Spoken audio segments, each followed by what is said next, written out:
3,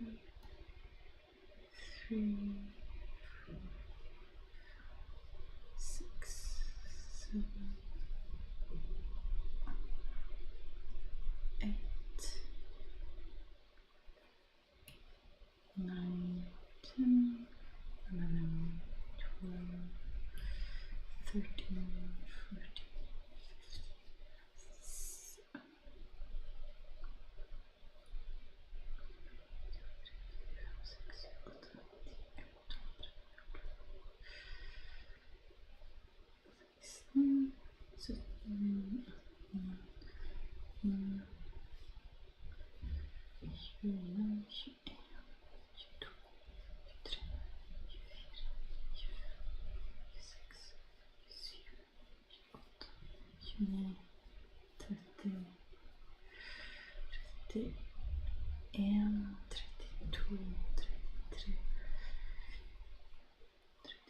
17,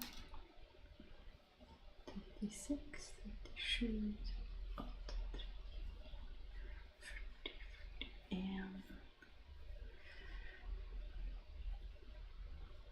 41, 42, 46, 47, 48, 49, 50.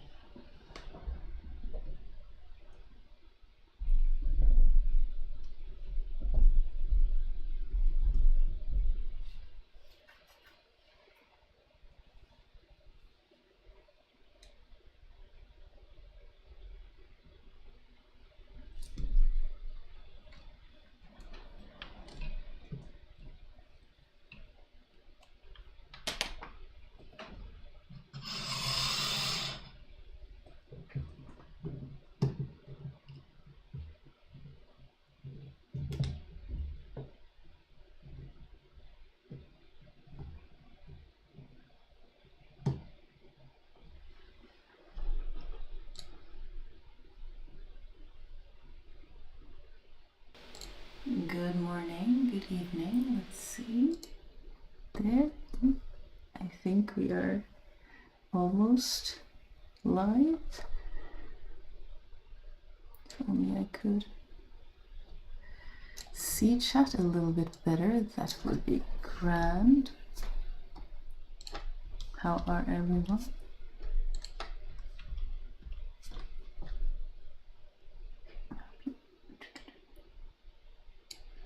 Hello, hello Cat Paw, hello everyone.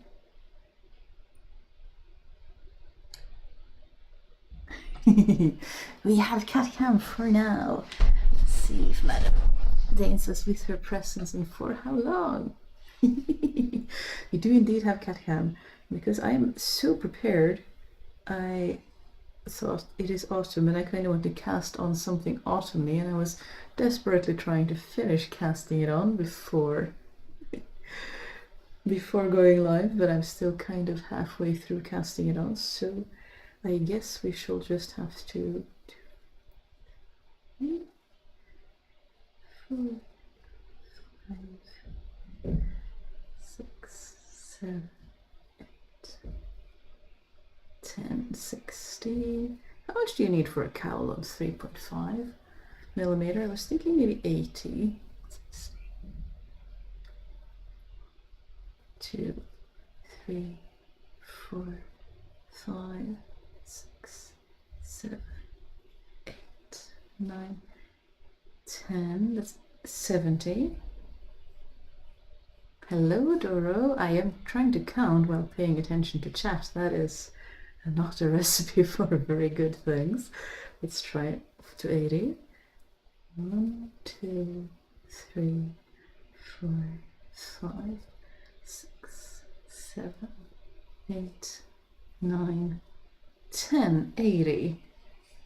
Now, do we think 80 is enough for a cozy autumn cowl? I think we're a little bit short. This doesn't quite look like it'll be enough for us. Let's try for 100. That looks so cozy. Thank you. I have been trying to get into the autumn spirit of thing. Let's see if you can spot the new edition Spouse has given us for this live stream. They are trying to do one new edition for the month of October, which I think is adorable. Afternoon from London, afternoon time.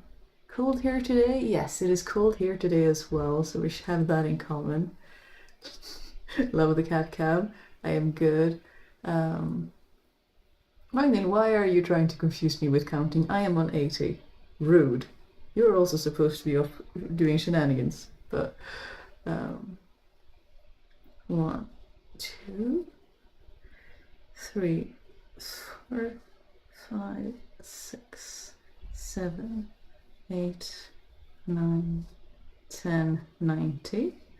1, 2, 3, 4, 5, 6, 7, 8, 9, 10, 100. Hello from Ottawa, Canada. Hello, welcome. Hello from the UK. More people from the UK. How exciting. And then I have to think. 100 should also be divisible by 4. 80, 84, 88, 92, 96. Yes, correct. Okay. I hope everyone is staying safe and good. Hello from Gothenburg. Hello, welcome. Should we go for 120 or 100? I'm kind of feeling the 120 for some reason. I'm not sure why.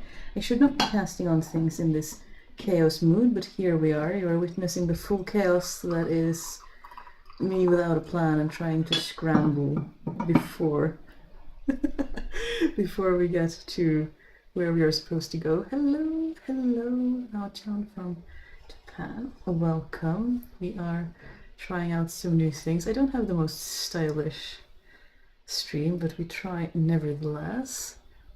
Need to finish my daughter's Batwing for a Halloween event so I can make them for the rest of the family as well. Oh, that sounds hilarious. I like that, having family. That is not a thing we do in Norway. 2, 3, 4, 5, 6, 7, 8, 9, 10, 110.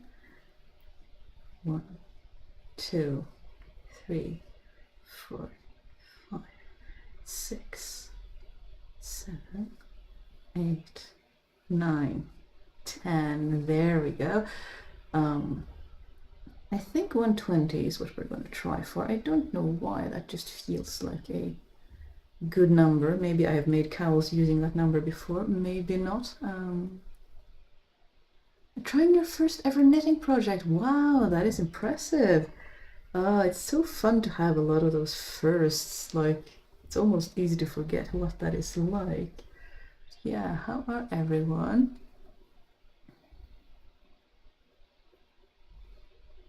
About 150 to 170 for a cowl on 3.5. Interesting. So I'm a little bit on the narrow end. It especially depends on how airy you like your cowl. I know it'll widen out a bit. And they're quite nice to stretch out over one's head. Shall we go even further for 140? I guess we have the same lamp. It's one of my favorite items at home. Oh, nice. Yeah, Spouse found it and I thought it was really cute. So we are trying it out. And I have multiple lamps that we can have in the light, which is very cozy. This one is still a little bit bright on the lowest setting, but oh, couples and things is not usually something. You promised the organizer that I would make an effort. Oh, that is fun. Yeah. I tried to make costumes for the fur children. They are not enthused, but they do like the little ghosties and things that my spouse has been hanging up. Shall we upgrade to 140 then? I haven't even talked about the yarn. This is part of a loot of 4 balls of yarn that a friend gave me many years ago. It's plant dyed, so this is madder, and I have some more as well from rhubarb and a couple of other colors, and they gave me a bag of 4 balls of yarn like this. And because I think it was because I made their partner a pair of needle-bound socks, and they gave me 4 balls of yarn, of hand-dyed yarn, and I was like, wow, this is a treasure. I must treasure it for the right project. And you know how it is, you know, the right project never comes along, and you keep saving it. And I've been saving this now for, I think, almost a decade at this point, because I never felt like I had the right project. But I was feeling for making something autumnal and cozy and really orange and warm and cozy. So I thought, you know what? Let's make a cowl that we want to pull on and really feel like an autumn leaf and, you know, really snug and nice. So, Agnes, if you ever watch this, I am sorry. I really love your gift. I've just loved it a bit too much so that it has been, you know, gathering dust in a corner because I've been afraid of using it. So let's try to remedy that.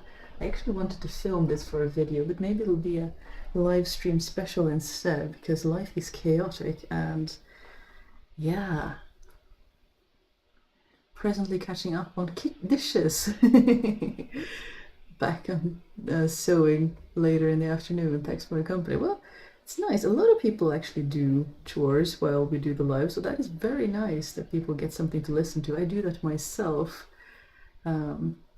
Setup is so cozy. Thank you. I did try for October. Is such a cozy, nice month. So we are trying to make cozy happen.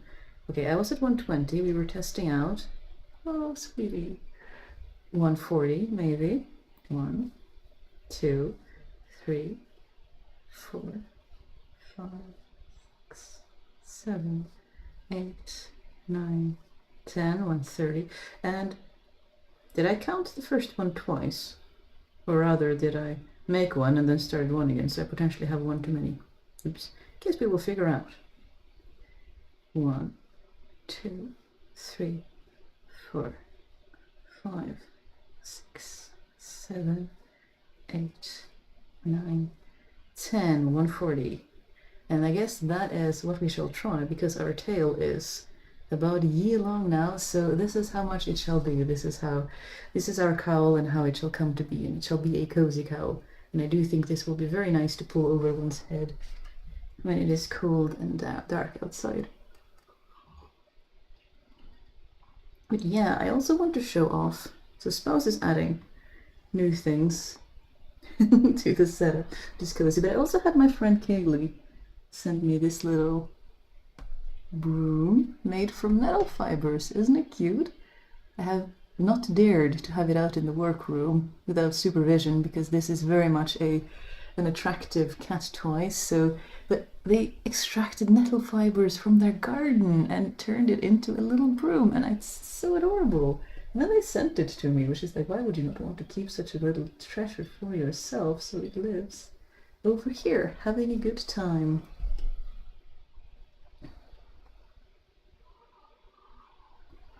Yes, tiny broom, very cute tiny broom. I think it is very, very adorable and really, really nice.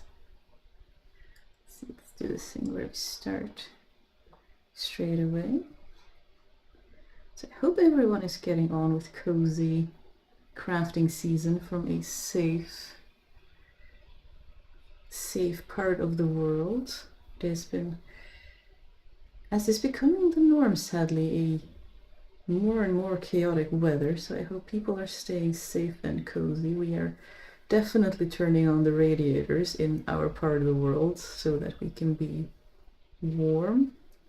This is the place that we moved to, actually has a central heating, which I've never ever had in Norway before. It is a luxury. Well, I suppose the last one kind of had it, but the farmer had kind of cobbled it together themselves, which is really cool. So no, not true. Technically, the previous place that we lived in did have central heating in the ground floor, not the first floor. This one has it on both floors, which is magical. And the room is so cool. Yes, they're so talented. I really love it. It's really, really nice.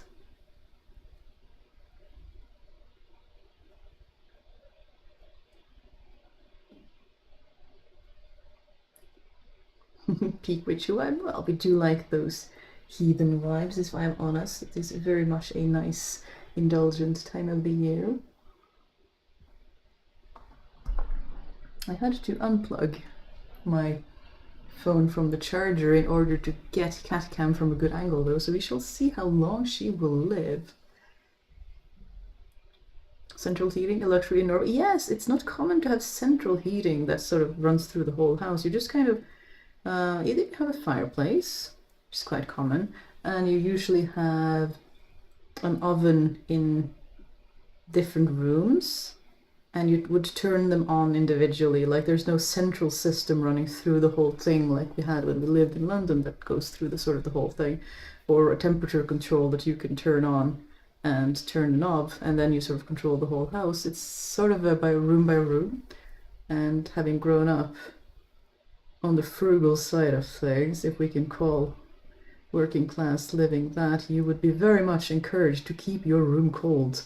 Your bedroom is for sleeping in and not for being warm and toasty, and that is the living room for that. Thank you very much. So when I was a child, I had this terrifying looking heater from, it must have been the 70s or 80s. She was old, really, really old, and she smelled like burnt dust every time you turned her on. And I was under strict instructions that it was something that I could only turn on when I was awake and alert. It was not something that stayed on overnight because, you know, electricity prices. And also it was dangerous. Like that thing would probably catch fire. Also, it only had off or sauna. It was either it was turned off or it was all the way cranked up to max, and it was the warmest wind you ever did see. You would quickly overheat your room if you left it on for like more than 5 or 10 minutes. So when I was going to school and it was cold in the morning and you don't really want to get up, I would like stick my arm out from under the duvet and turn it on for like 5 minutes until it was nice and toasty warm, and then I would jump out and get dressed and go to school. But yeah, no, central heating is not really common, at least in the houses that I grew up in. Probably in the apartments and, you know, bigger complexes is more common, but I don't have much experience living in those. It's mostly been, you know, small houses, older houses, things like that, where that is not yet been installed. And it's an expense, you know, to install it. So individual heaters for each room is a lot more common, and then you control them a little bit on comfort and a little bit on how expensive it is to heat my room right now. And if you are quite old-fashioned, you would start a fire in the living room or where the fireplace is. Hello, madam. Are you leaving us? Oh, are we just changing?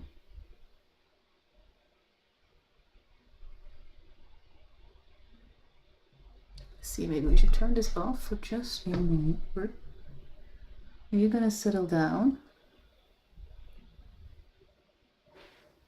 Do the houses have a central chimney with vents to spread the heat into other rooms? No. Some big houses have multiple chimneys. Sometimes you have multiple fireplaces.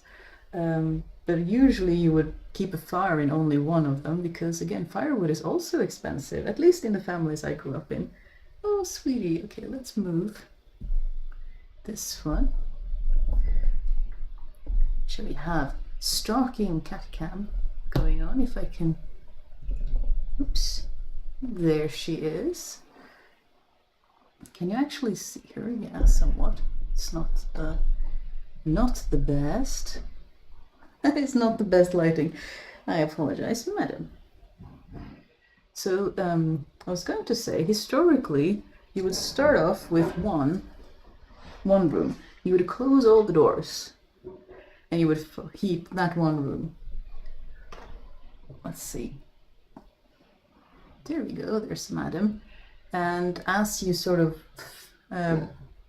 heated that room, you would, and then that room got warm enough, you would start opening up the doors to other rooms, so you would dry out the house, especially if it was cold, or you had a house that was getting wet and that kind of things.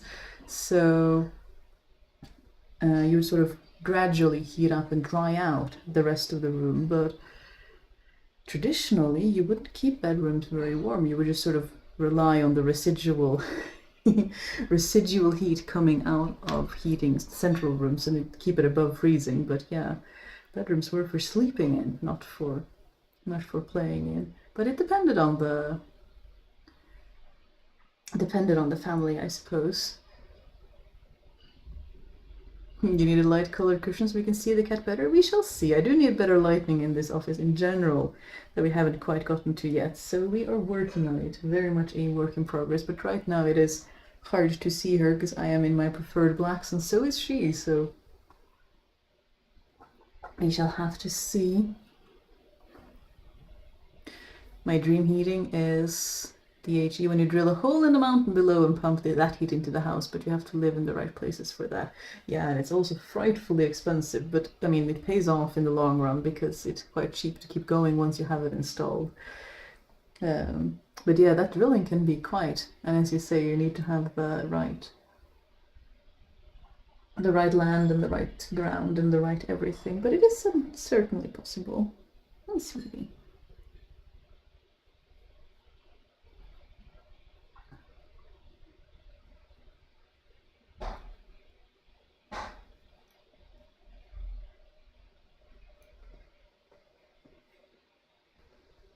Shall see what we shall do in due time. Maybe I also need, better light, better camera, better everything. We shall do it one step at a time. I did make an order for some better lights that I hope will improve things more than a bit, because I mean, filming dark things has always been a challenge in terms of getting it cozy but not overexposed. But anyway, what else are people working on apart from chores and cute bat wings and various things? Maybe taking a break, that is also very much encouraged. Do I have multiple other projects I should also finish? Yes. Are we working on this one right now because it is October and autumn and I wanted something orange? Yes. I guess my project is matching the fabled pumpkin cut.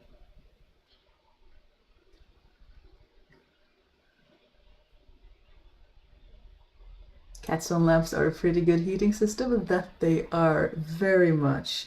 They are the coziest, snuggliest little things, and this project isn't big enough yet to bother you by being all over your back. So I guess that is a bonus for you as well, because the shawl is quite too big at this point to not rest a little bit on the madam, and then it moves around and she's like, hello, I am sleeping over here, how dare you disturb me? Taking a break from painting, that sounds like a good thing. Breaks are important. It's hard to do and easy to talk about it, but it's hard to actually take the breaks that we need when we need them, I find. Luckily I have this little madam who, once she gets on my lap, I kind of feel like I have to sit for at least a little while so that she can enjoy lap time a little bit and not feel like I reject her straight away, because then I feel bad. Knitting a tea cozy for a friend. Oh, that sounds so nice. I've been wanting to quilt a tea cozy, but I never seem to get around to it. But knitting one seems like a really good idea as well. It was so nice when we visited friends in Ireland that they all were using tea cozies, because it's something that we don't use in Norway. Then again, we don't really use teapots in Norway either. I'm trying to practice using mine. And oh, I'm excellent at not painting. It's very good. Very good to practice the skill of not painting, especially if it involves resting from other tasks at the same time as well.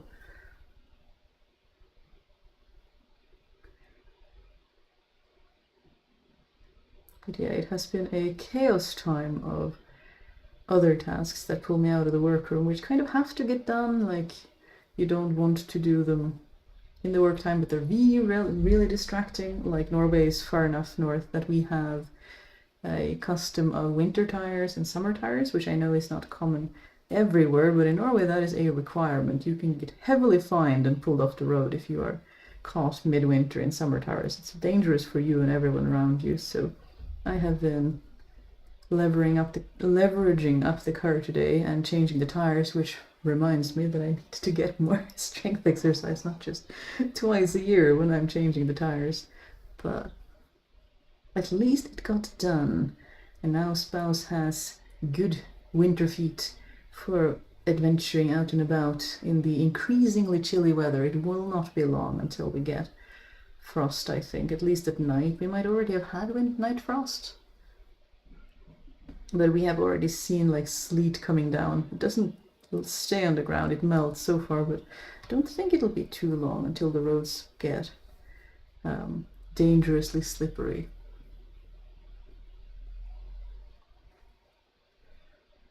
I need to clip my curls, but can't seem to find my good pair of scissors. Have anyone seen them? Did you eat the scissors, Sid? You have been known to chew on things you're not supposed to. Mostly wood, though, not so much scissors, although it has happened that you have tried to attack them if they're encroaching on your snoozing spot.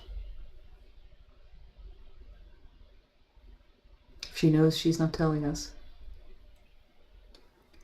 I do have a deadline for this, though, so I need to get back to painting at some point. At least I made some headway today. That is good. Then you've done some today. That is always better than... And I mean, I'm trying, again, it's easy to tell other people to do it. I'm trying to practice this thing where if you'd run yourself into the ground trying to work all the hours of the day and not rest, you end up getting less done because you get so exhausted the next day and maybe the day after that and the day after that as well. So it actually would have been better to take it slowly and with rests, and you would actually get more done than pushing yourself too hard, which I understand it in theory, and yet once the project is out there and it just needs to get done, I find it very much harder to actually practice it in reality. It's very much something I really should get better at. Then again, that old shoulding is not necessarily a good thing either. You should this and should that, putting undue pressure where it doesn't necessarily belong.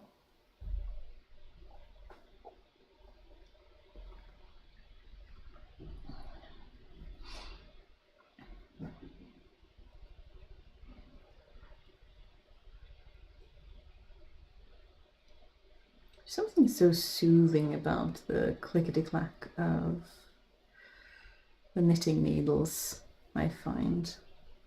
Of course, you don't get the same with the crochet hook because you just have the one hook with the, you know, that snickety-snack. That, I mean, it's better when it's much faster, but now I'm just going slow for that elusive first round. Is still very much, especially being spoiled with wood needles, I do feel really spoiled about that. I mean, I inherited some aluminium needles, but it's so much nicer to knit on these wood ones, I do find. And I'm probably talking too softly because I'm talking into myself, but we are trying. Anyway, I hope you're having a good autumn.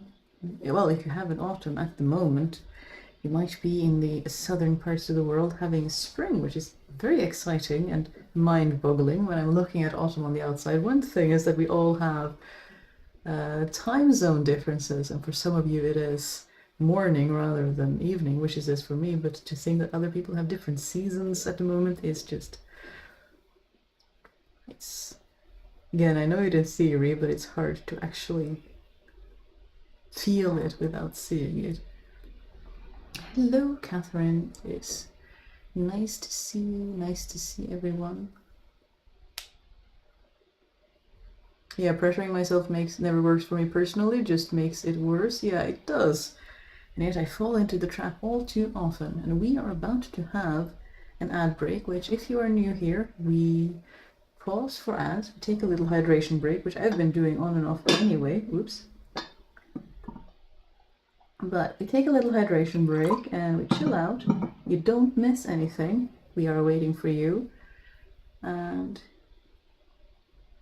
it is no big deal.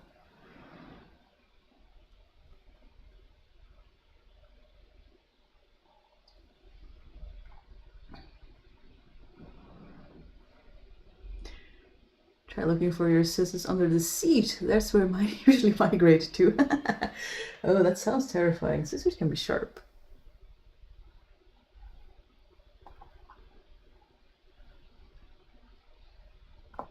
Catcam is charming, and what's the white above you? Another dragon? No. Well, Catcam was significantly easier to see when she was snoozing in the basket and not here.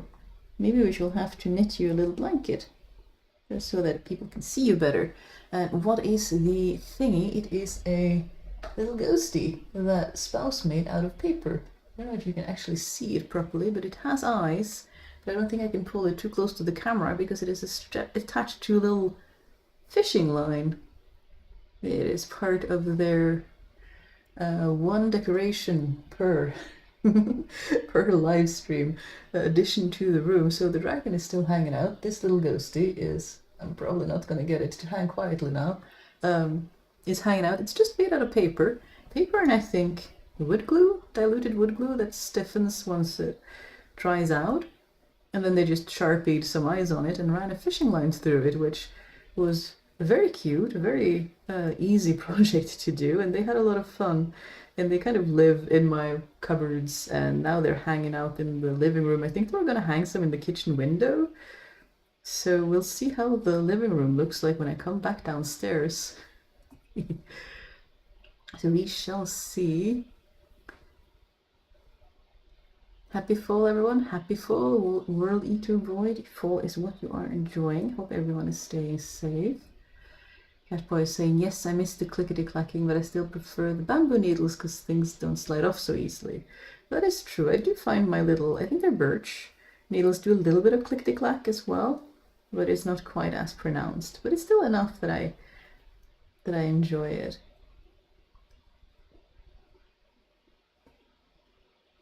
The fact that we can connect with people all over the world is mind-blowing. It really is. It blows my mind every time I think about it. So for all the bullshit that shows up for the internet, it's still so amazing what it has done as well in terms of connectivity and learning from each other and all the good things.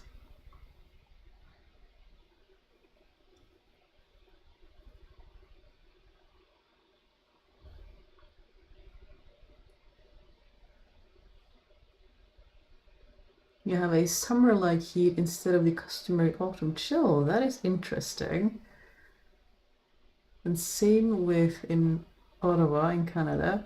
That's interesting. We have been having quite a chilly autumn. It's been quite like dark though. Like it's been very rainy. So as soon as the leaves turn yellow or red, they've been falling off because the rain has been hitting them. So it has not been as colorful as it sometimes gets, but there are some trees that are holding on to the bright orange, beautiful leaves. But it has not been as colorful, so it's been a little bit sadder than usual, but we are compensating that with cheerful indoor decor and lights and mugs and snoozy cats and all of the cute things.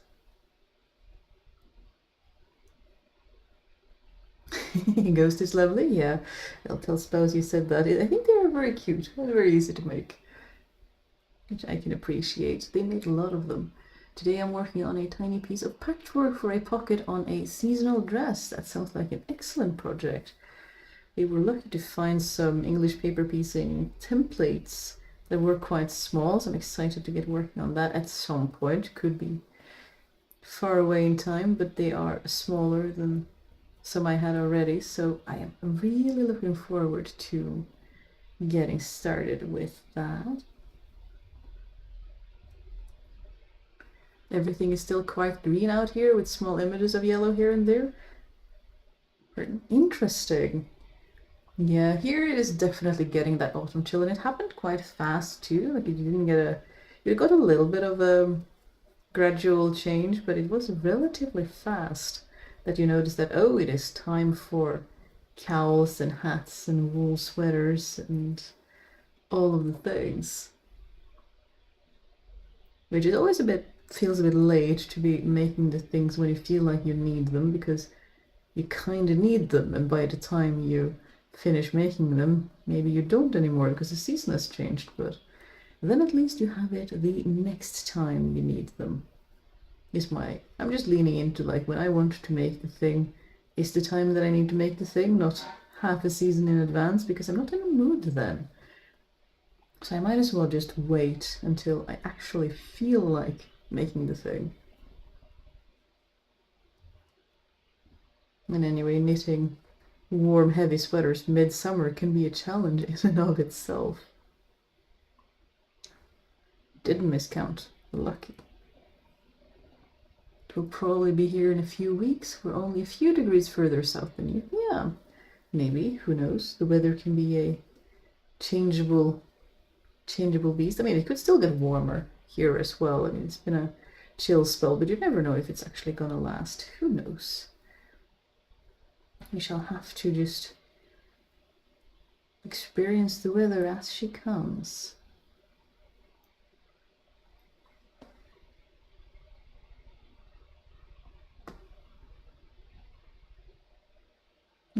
We should mic you up, baby, so they can hear your very soft purrs. They are so quiet and yet so cute.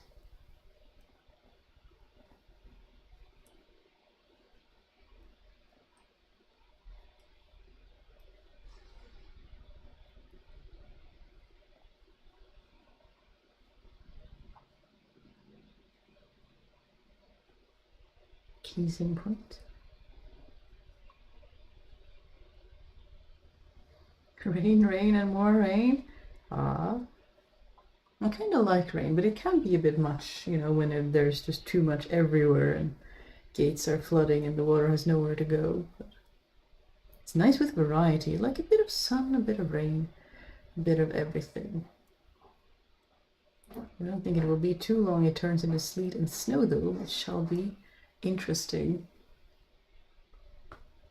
100% humidity and 30 degrees, but at least no hurricanes today. Yeah, that is very good. We take what we can get. The hurricane season has been terrifying, so I hope people are staying as safe as they can and evacuated if necessary. It is unprecedented events becoming the precedented thing is terrifying. No ifs and or buts about it. It's just horrifying and terrifying, and 100-year likelihood events becoming the norm is an interesting time to be alive. I'm at 48 degrees north and there's so many colors on all the leaves now. Oh, that is lovely.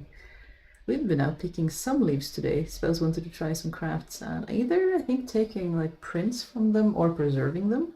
We found some gorgeous red leaves from some bushes that we were picking up from the ground, so we shall see. But there weren't that many as there usually are, but there were some. There were enough that we had, you know, some handfuls to experiment with, so we shall see what kind of shenanigans are afoot when they are shenaniganing. Everything goes moldy. The walls, cooking implements, nothing dries. Oh, that is awful. Yeah. I was struggling in that when we lived in London too, that you couldn't dry anything. That was when I really realized that dryers can be a necessity, because the laundry would take so long to dry. I had never experienced anything like that. Because even though Norway has a fair amount of rain and good forest, it doesn't get humid in the way it does further south, so I'd never really experienced weather where just nothing dries and everything grows mold. It was, yeah. I hope you managed to keep your clothing and yourself and your lungs safe and sound.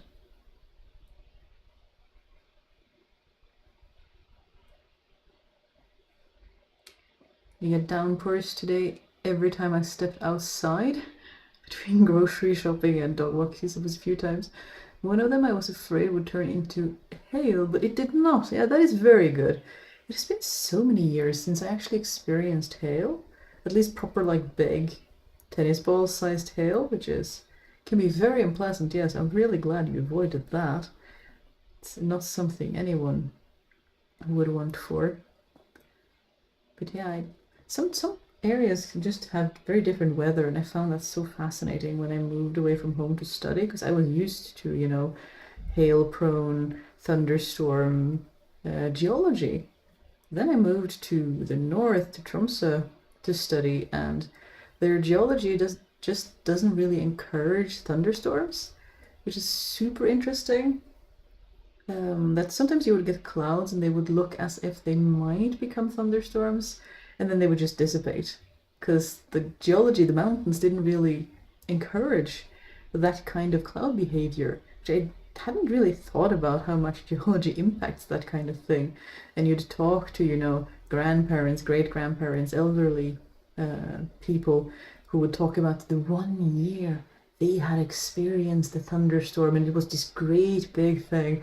Whereas where I grew up, thunderstorms were a really common late part of the summer normal event. You would have multiple. You would sit outside on the porch under, some sort of roofing and look at it. So long as your house was properly grounded and you were not the highest point anywhere around, it was perfectly fine.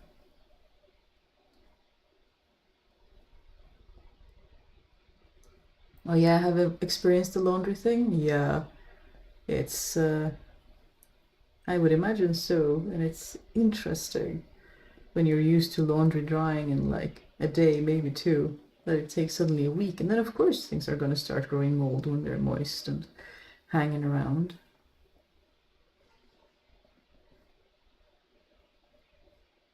Fingers crossed for no hurricanes, indeed. It sounds terrifying to live in hurricane-prone areas, like, is it Hurricane Valley, it's called? Up around, is it Chicago as well as Florida?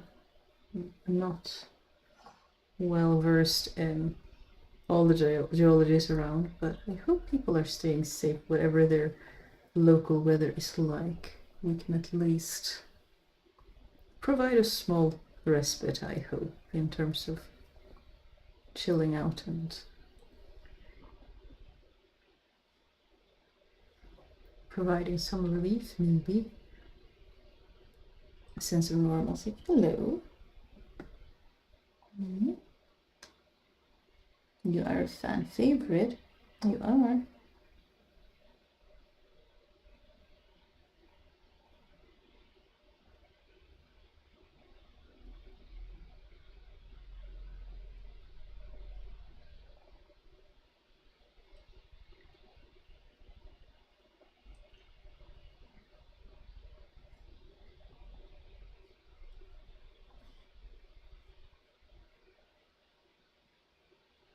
As a young person, I lived in a region that was usually over 80% humidity, and it was so overwhelming. I can only try to imagine because I've never experienced it, so I don't know what that is like. But yeah, it sounds interesting. At least what I hear from people who have experienced it, going from not having very humid environments at all, but it takes a while to get used to.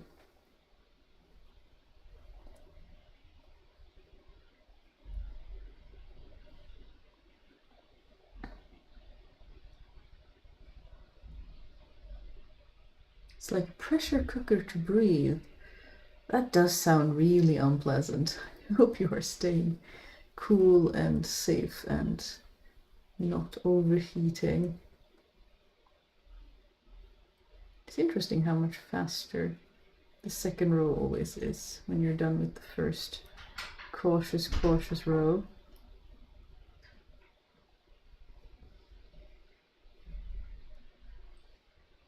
I don't think I will manage to finish this if I don't work on it on the side, so I might have to work on it in between live streams. Will we finish it by All Hallows Eve? Perhaps not, but we shall see.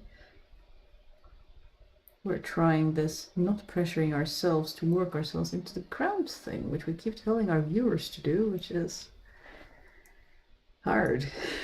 I don't like it. It's weird and strange. It feels unnatural.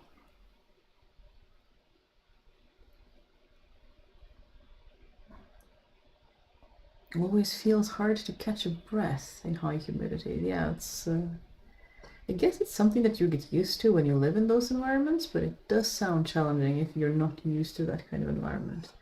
I had kind of the opposite, where I would, coming from the more like polluted industrial south, and then I would study past the polar circles where you had like midnight sun and polar nights in the north, where it was like this cold, chill, crisp.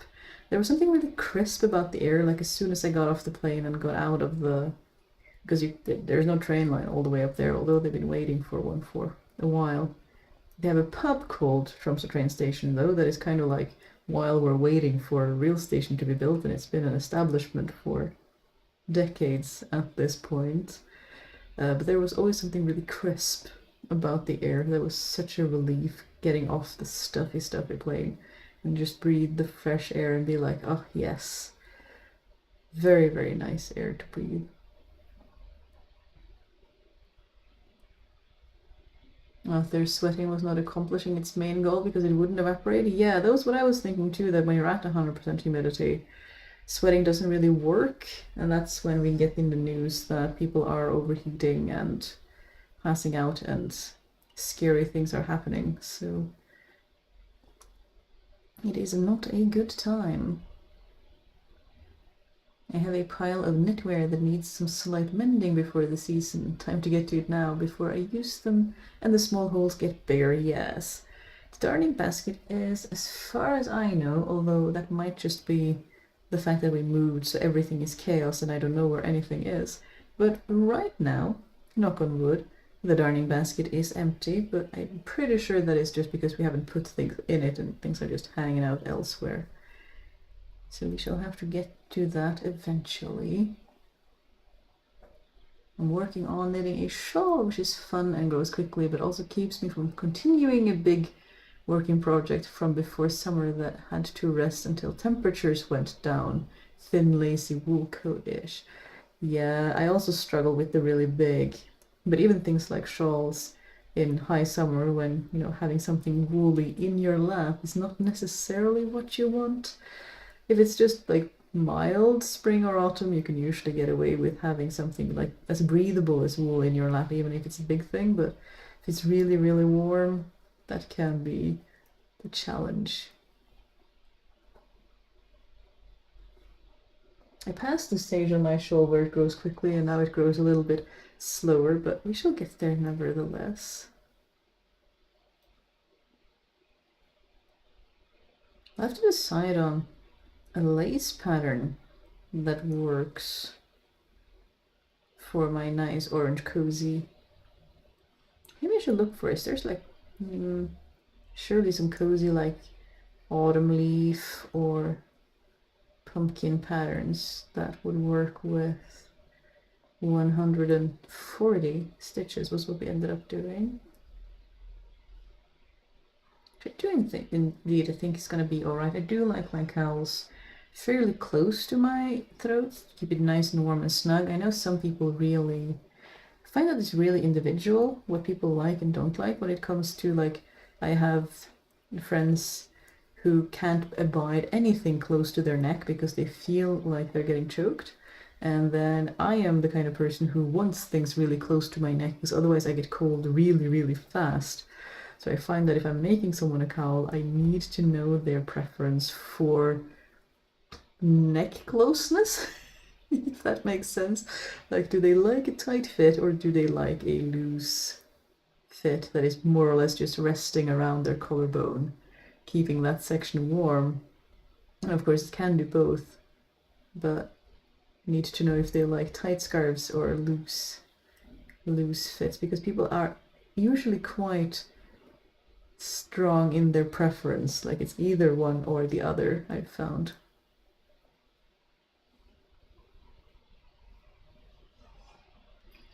Just popping to say hello. Well, hello, Project Penguin. We are trying to install a kitty cam, although she jumped from the basket to my lap, so now the contrast is not quite as easy to see her as it was earlier, but we are doing the best we can, hopefully getting some more light eventually. Oh, is he making noise? Is he doing interesting things? Farewell. Maybe she shall come back in time.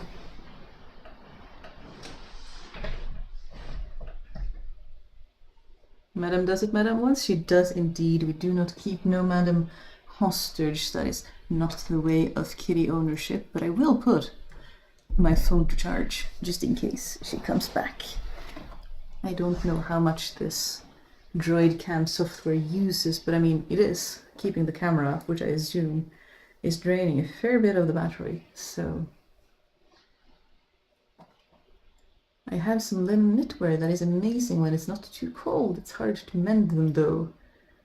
Thread is rare and they break easily, especially with washing, even if I wash it by hand. Interesting. I haven't tried to make linen knitwear, but I have some thin linen yarn that I want to try out. Hello. Did you come back to us? Would you like to be enticed by a snack? Is that why you're looking at me like so? Well, we did ask dear spouse to refill the snack jars, so some bribery could be arranged. Alright.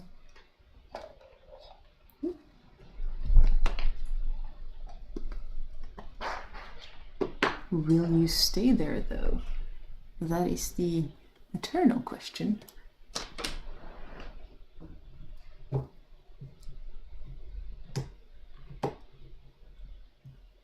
We don't know, but we shall. Hope for now, don't know.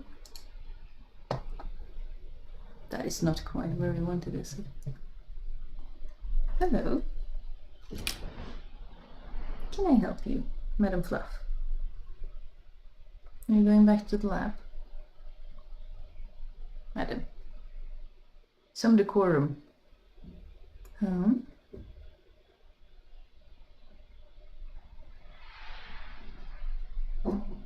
Either on the table or off the table. Hello.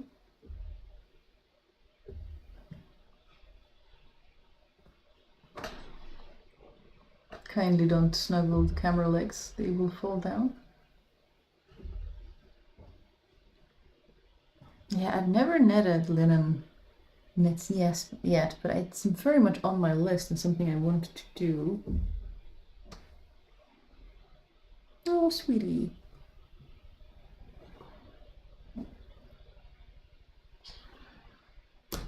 Can we try putting the camera over there? That is not going to work, is it? It's hard, this, keeping track of a furry void creature.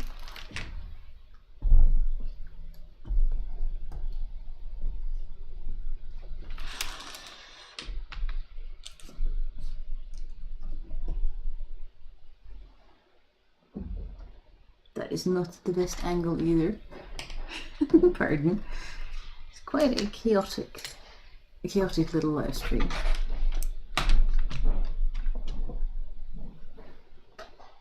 Is that better?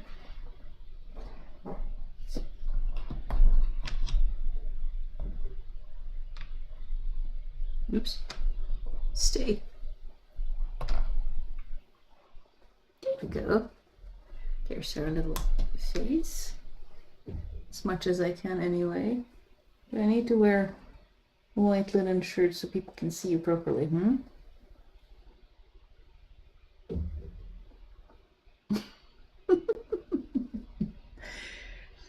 Madam does need an only pause, doesn't she? You are the star after all.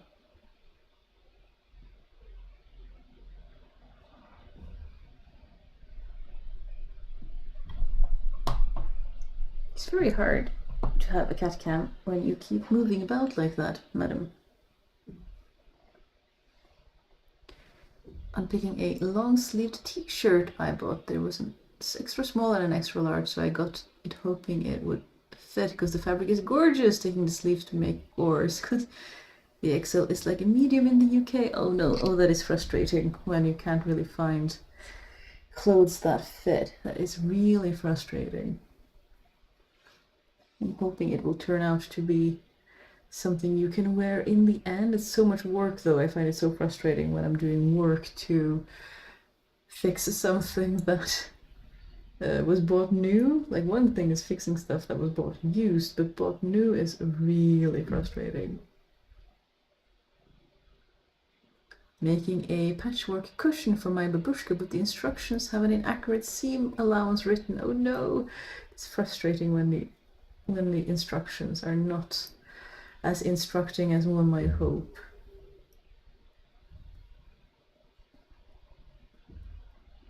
Poor people, they can't even really see you. Hmm? You need more contrast for you, eventually.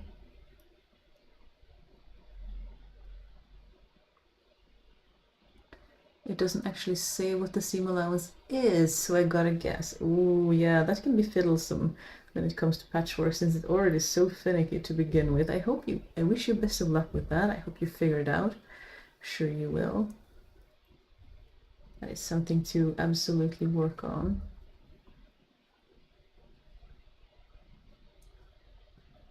It is dark already. Why? 7 p.m. It gets darker faster and faster now. That is something that is always interesting at this time of year, and one of the reasons I want and need more light to keep. Otherwise, I just get so sleepy. Like, I think my body, I mean, naturally wants to follow the sun, but we can't do that this far north, because then we would just sleep all through winter with just a little bit of small window of being awake during the day when the sun comes out, or if the sun like graces the horizon, as is the case further north, where the sun doesn't get up for 2 months. You can't just sleep for 2 months, but I do find it hard to not get sleepy earlier and to sleep for longer in the morning when it is super dark outside. I don't know if anyone is really good at just getting up at the same time every day. It works in summer when it's light out, but as soon as the night creeps in more, I want to sleep more as well. And I'm always tempted to, like, should I pull out my daylight alarm thingy to help me get more alert and awake during the day, or should I just lean into the seasonal differences of more resting in winter and more awakeness in summer?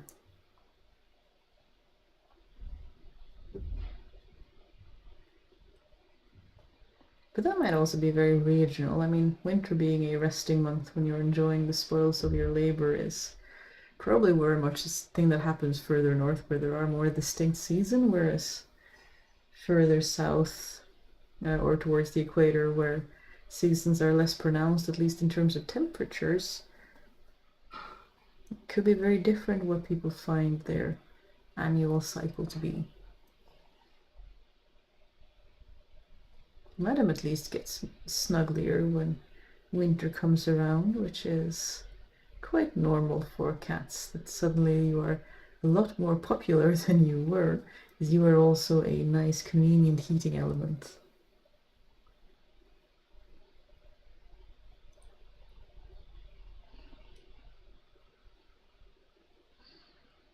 I'm also happy to announce, if you are hanging out in the Discord, you might have seen that I've been experimenting with Madam being very clingy when I'm trying to work. So I found a second-hand ring sling online, and I've been carrying her around, which she seems to enjoy as long as I'm standing. She's not quite as keen if I'm sitting down like this, because then she's like, well, you have a perfectly usable lap over here, why am I stuck in this piece of cloth? But if I'm standing around, she has been purring up a storm sometimes, and it's super adorable. Embla, our other cat, gets in it sometimes too, and they both seem to enjoy it, for a while anyway, and then they want to go off and do other cat things. Yeah, I tend to take some vitamin D supplements in winter because there is so little sun. Yes, same. I also got it checked by my doctor the first time this year. Was it this year or last year? No, I think it was spring of this year. And they were slightly below what they should be. So I have been doing as the doctor ordered, keeping up with the old supplements. Hello, madam. Should we try to move Madam Cat Cam again? Oops. I have so much light here though, why can't you see that little camera? It would be so convenient if you could see what I could see. There she is. Hi. Are you in need of one attention?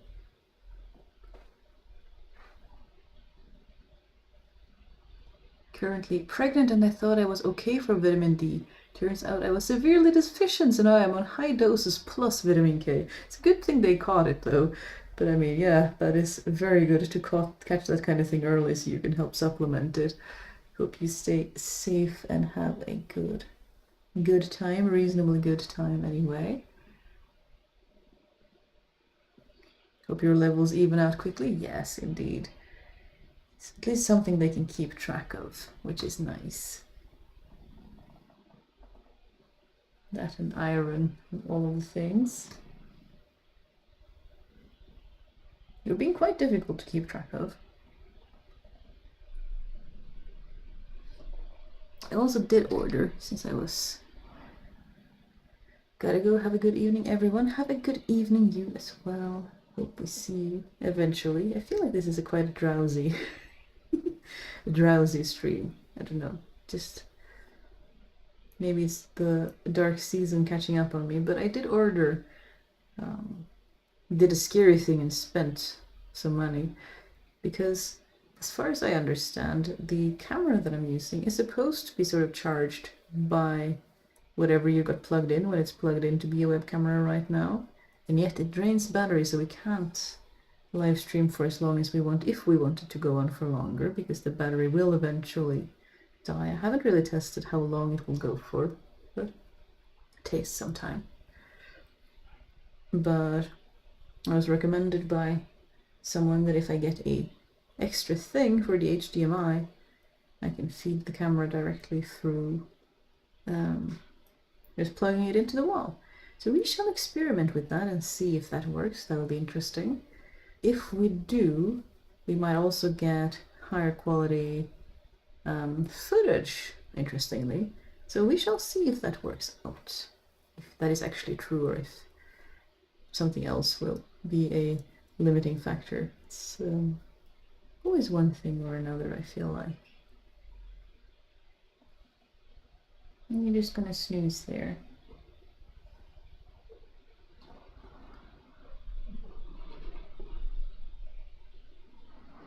Click away.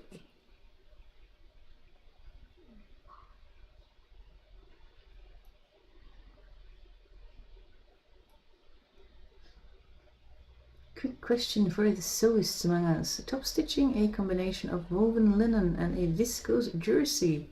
Should I do it with a lightning stitch or a straight stitch? I mean, if it's mostly woven linen, I would think you are decently safe. What kind of look do you want with the top stitching though? Do you prefer the lightning or do you prefer the straight stitch? Top stitching is also so very visual. And some places where we can have a preference.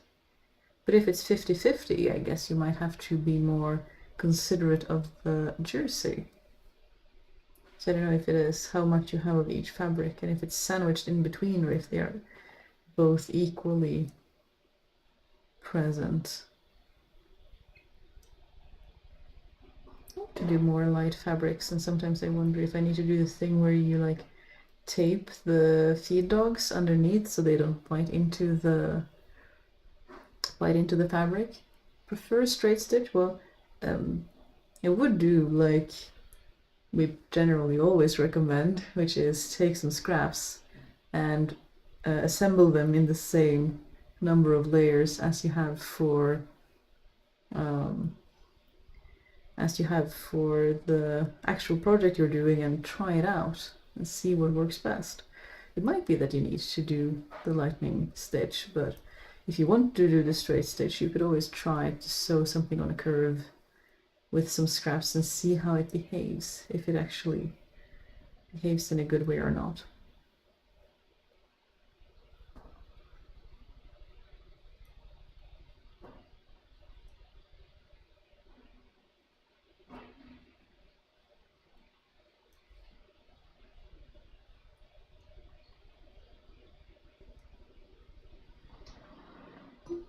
Oops. It's just me, darling. Unusual.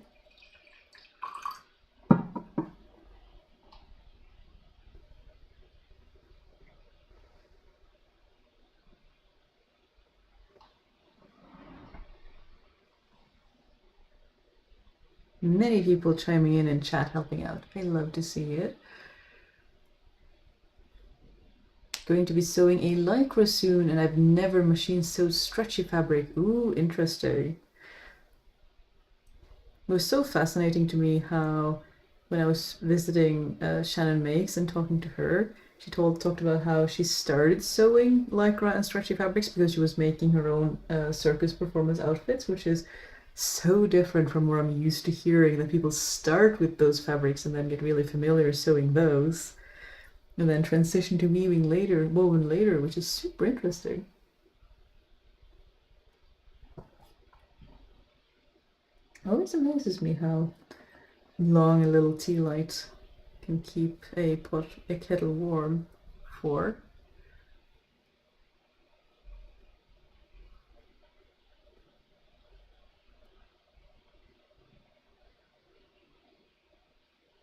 Hello from South Korea. Thanks for your video. Hello, welcome. Glad to have you here. We have people from all over the world. It is always exciting to see a new country showing up in chat. We are very chill, very cozy. I'm hoping to get back into proper video production eventually, but for now, at least while life is being a super chaos, we have this, and it is something, and I'm very much enjoying having sort of this regularity to the week where it's like, yeah, no, on Thursdays we can't do chaotic out of the house live things because I have a live stream and I really have to get going for that, which is actually very nice when everything else is chaos, I have to be honest.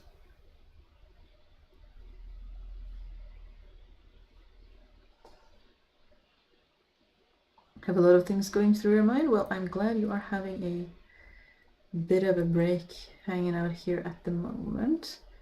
Some days are like that, where there is just a lot of things going on and not a lot we can do about that. The wing doesn't need to stretch, but the sleeves at the top does need to stretch, which is why the viscose is in there. They did not have any cotton. It's quite an interesting project you are making for yourself. I would love to see the outcome if you are hanging out in the Discord. Our creative show-off is getting quite a bit of use, and I am adoring seeing what everyone is working on. Someone finished a glorious leaf knit sweater that I made a tiny video about because I forgot to film the whole project, and I have seen 2 people making leaf sweaters so far and they look so good. I really want to make one in green like some people are doing because they are gorgeous. They are so pretty. They look so warm and cozy, and it makes me want to get my own glorious sweater and make more of them. But yeah, it's so fun seeing them out in the world.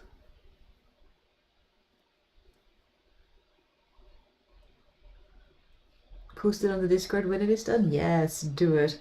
It's so fun to see all different creative projects everyone is doing because it's just everyone is working on so many different things. We have people doing tatting jewelry that I love to see. It's amazing. So much work. I only tried tatting the one time when I tried to make a lace edging for a cape, and I haven't done it in years, though I have some shuttles. I really want to like make some snowflakes or something just to pick up the craft again, because I do struggle with being a serial craft accumulator because I always want to make all of the things.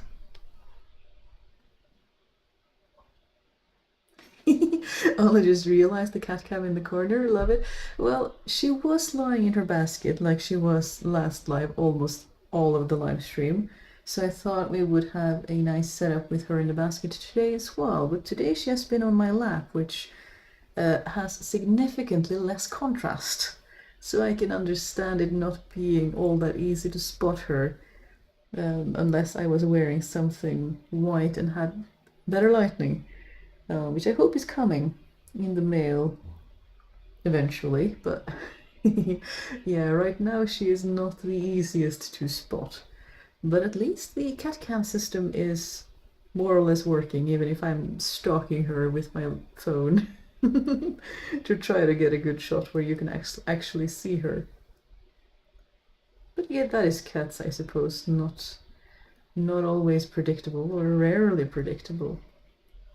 Well, it's wrong to say they're not predictable, but they do what they want.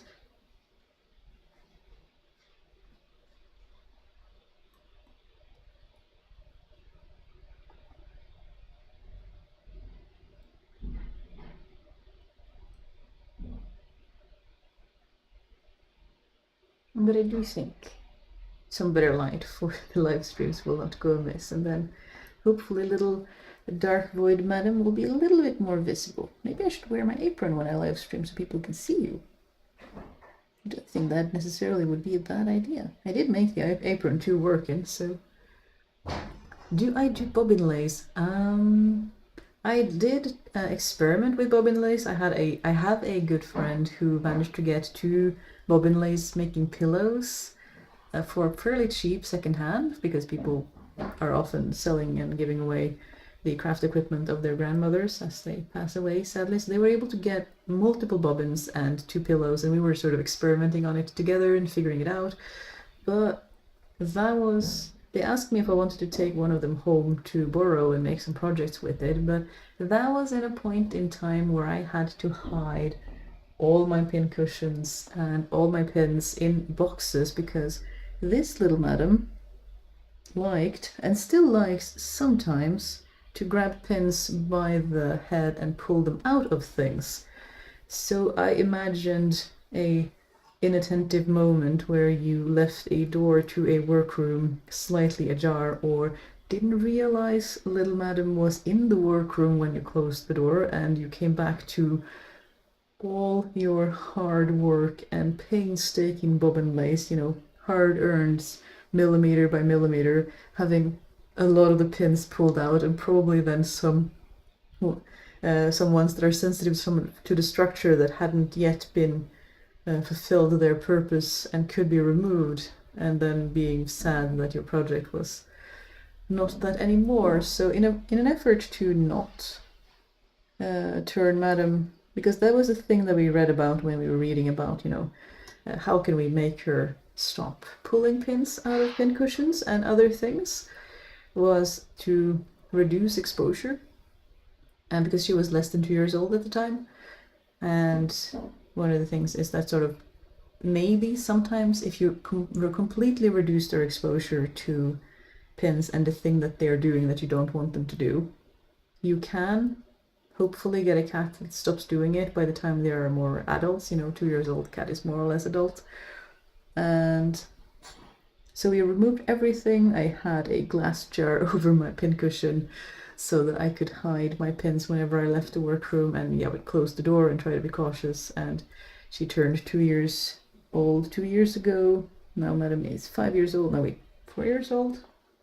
How old are you, madam? Yeah, 2020, so you'll be 4 years old. Sorry. And she's much better than she was.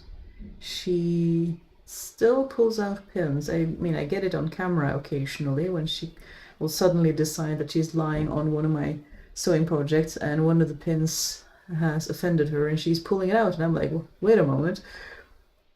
And I go to stop her.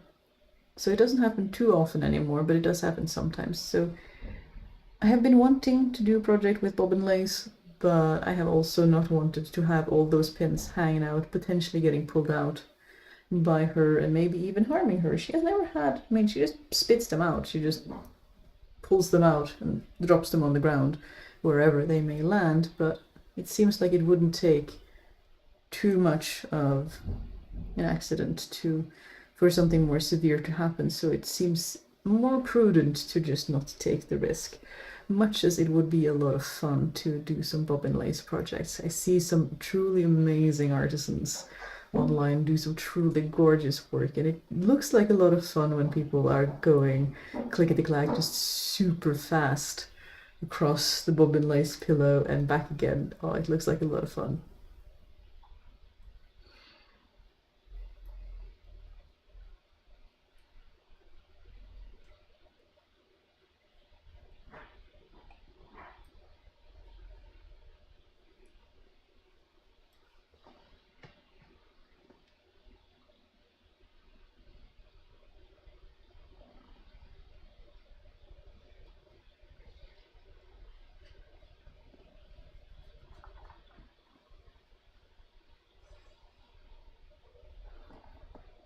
I'm not having a good time at work, Max? Well, I hope you're figuring out a way to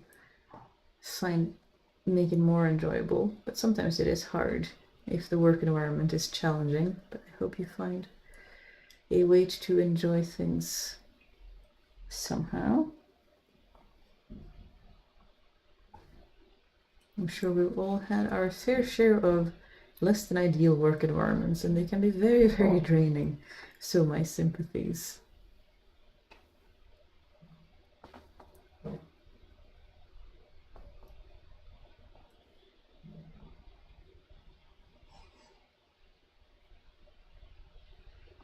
So yeah, I haven't done much bobbin lace, but I've done a little bit more tatting than I have done bobbin lace, but I've made it a very, very small ribbon, like a very tiny section, so I wouldn't say that I have done it. More like I tried the craft once and found it enjoyable, but tatting appeals to me in some ways because it is small. I have a inherent preference for like portable crafts that can fit in a small crafting bag in a pocket and be brought with you everywhere. It's one of the reasons I also really like needle binding, because it is small and fits whenever you want to go. You just pull it out. Knitting as well, and crocheting and all those crafts that fit in a little project bag and can be brought out whenever you are hanging out with friends or doing different things. I guess you could do bobbin lace meets as well, but it gets a little bit more challenging if you have a great big pillow. It's not something you can so easily put in a pocket or a little crafting bag. Although I guess some of the smaller cushions are a lot more portable, but tension and everything being challenging. It is a gorgeous craft though, and people are so skilled. Like, it's so amazed when I look at people who really know what they're doing. It's just, oh, it's mind-blowing. Have a great week. You too have a great week. Maybe we will see you at a later time. Hello from a late joiner. I do needle lace. Much more transportable. I do it during commute. You can really do anything. That is really cool. I haven't done needle lace, but I really want to do. I mean, in Norway we have Hardangersham, which is what is that? It's kind of white work embroidery, but with you pull out thread. So I suppose that is similar. Is that similar to needle lace? No, because that is just done with a needle, isn't it? And thread, not with a fabric. But with Hardangersham, you would pull out sections of the fabric and stitch around it and make amazing geometric designs. And I wanted to do that as a detail for some lace work or like a shirt or something, just because it's fun to try out new techniques. I haven't done it a lot, and it is a lot of fun. And I know a lot of people have heard about it in crafting circles, but yeah, it would be fun to do more simple linen projects and then do some sort of technique in the cuff or collar or something or other.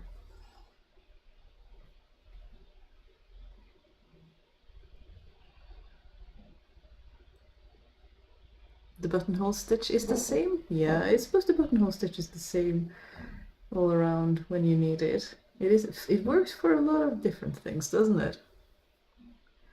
Once when right out, so I decided that I wanted to work on my Singer 401. But it turns out the person who owned this machine before me had not one bobbin spool of black thread wound out of 30 to 40. Oh my goodness, that is quite a lot of spools. And I thought my Husqvarna Freya machine had a lot of spools, when I think she has 8 or 8, between 8 and 10 spools she came with, which seemed like an amazing luxury to have so many spools that I could wind up beforehand. But yes, quite amazing that they managed to have so many spools of thread and not one of them in black. Maybe they used up all of them for other amazing black thread projects. I'm learning bobbin lace and enjoying it a lot. If moving bobbin lace people cover their lace with fabric, I hope maybe that could help you from Montana. We shall see, we shall see.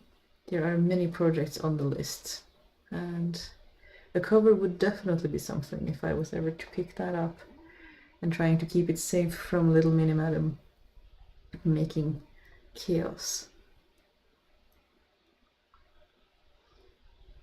So many meticulous crafts represented, which I find really interesting.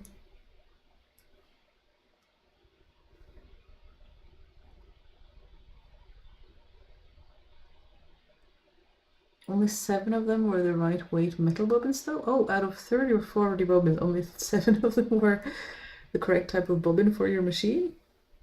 Interesting.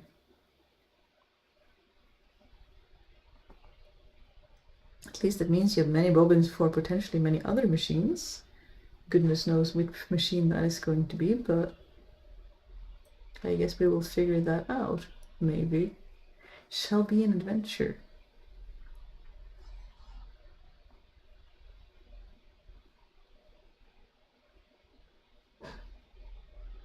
We're going to be stuck here for a while, aren't we?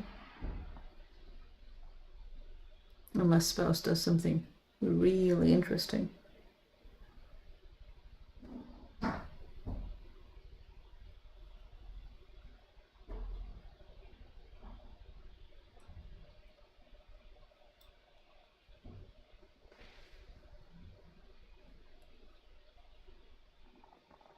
Are you dreaming? Are you catching those pesky birds? I don't think you can see properly. No, she is a black blob of black.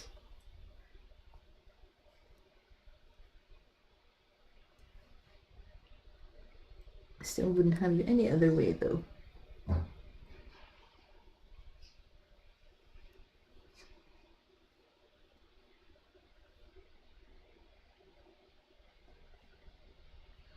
Ah, they're bobbins that will work, but it wasn't designed for the machine. I see. That is interesting.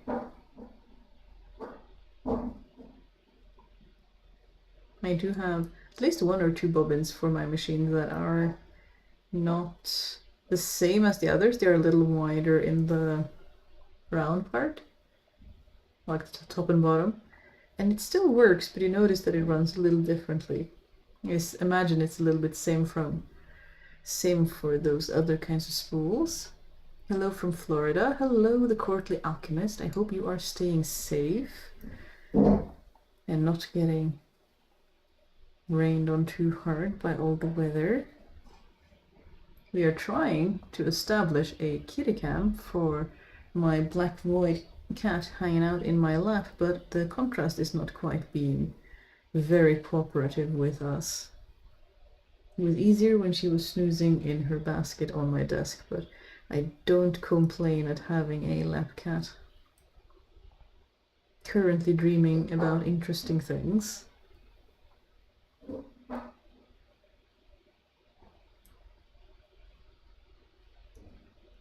wonder if I could make the cat have some softer edges and things, but I guess it's quite a rudimentary stream to begin with, but it's kind of fun that you get to see, at least I think it's kind of changing as we go along, as I'm trying out new things and develop this thing of talking to people online at the same time. Wait, did I do that? We got lucky, just some yard debris. That is really good. I'm really glad to hear that you are safe. I have at least 1 community member who I know was in Florida, and we haven't heard from her since before all the weather, so I hope they are very safe and taking care of themselves, but they haven't been in the live since, so I am getting a little bit worried, but there isn't really anything I can do other than hope the evacuated, if they got an evacuation notice and are safe and sound somewhere.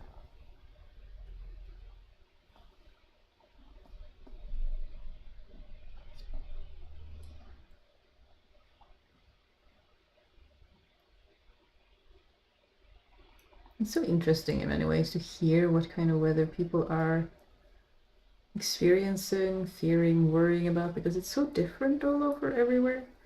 It's different, like winds can be scary here, but we don't really get hurricanes. It's again not the right geology, but we get really strong winds off the ocean that have just been gathering strength going over the Atlantic until they hit land with all the rain and all the wind and snow and things, but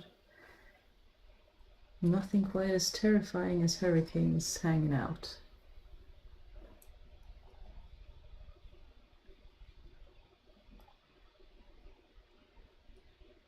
But at least we have black cats snoozing. Oh, pardon, madam.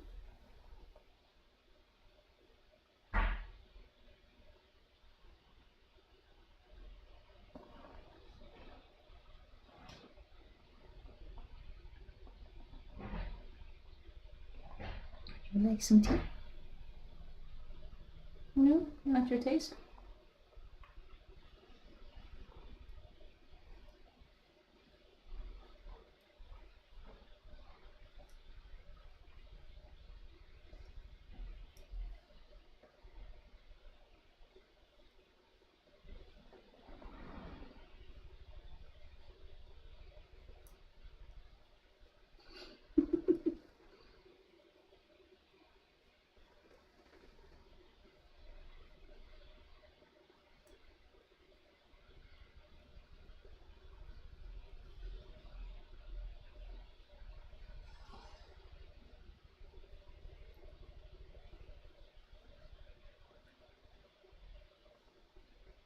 Norway doesn't really have this tradition of celebrating autumn, neither with,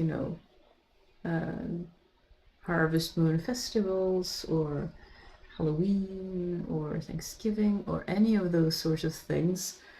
So I'm always a bit, because it's IKEA actually has some regional products. Amongst them, they have started launching a Halloween range for, I think it's just North America. I'm not sure, maybe I'm mistaken, but I have seen them there. And amongst them is a black cat doormat, because we've been all about interior stuff lately because we just moved and need to make the house homely. And spouse has been very much enjoying running around filling the house with cozy things, but the black cat doormat does look very adorable. But it is not available here because Norway instead does Yule and Christmas and winter, which is also cozy and also nice. But I like to celebrate, like, it's nice to have this celebrating each season, and right now I want to celebrate autumn, and then I can celebrate winter later. You don't need to celebrate winter from October till, February and March until people start looking forward to spring. I kind of wish to relish each season as they are.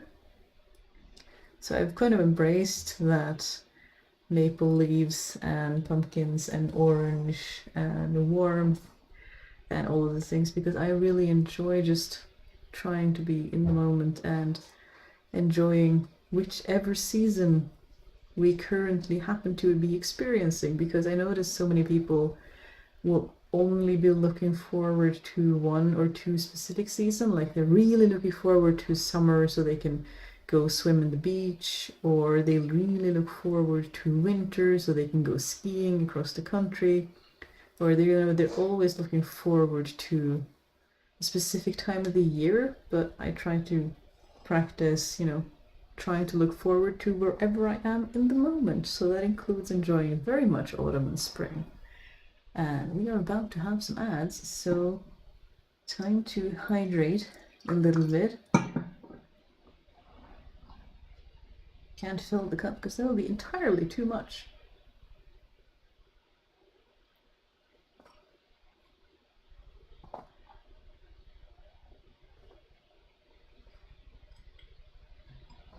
So thankful Florida didn't get hit as hard as expected.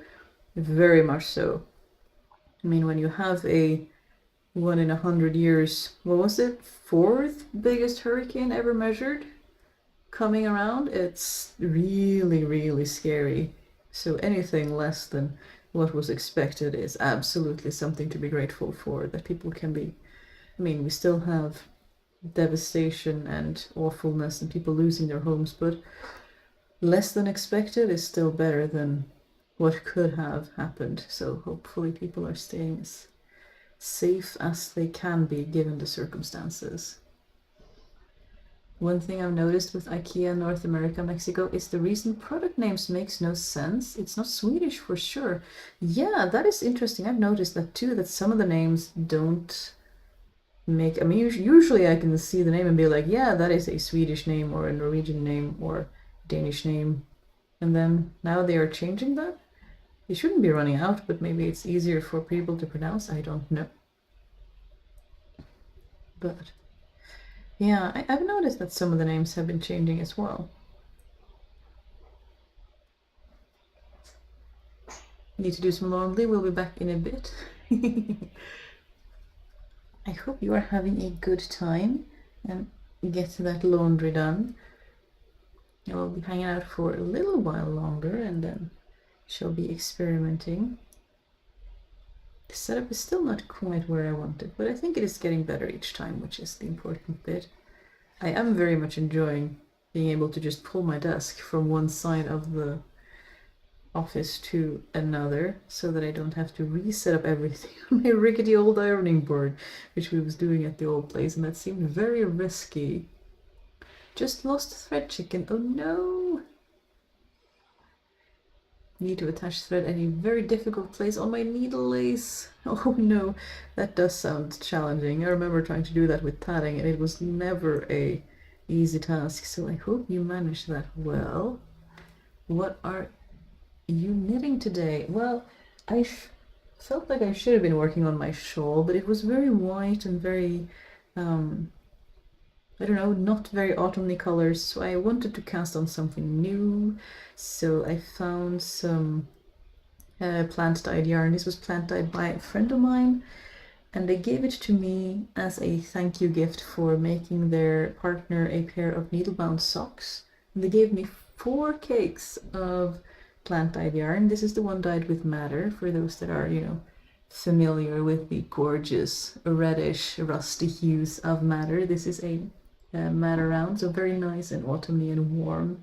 And I've been sat on those skeins for I think nearly 10 years at this point, because I just felt like they were too nice to use for anything, and now I'm trying to get out of that mindset and actually use it for stuff. So I was in a autumnal mood and saw this yarn and I was like, you are becoming a cowl.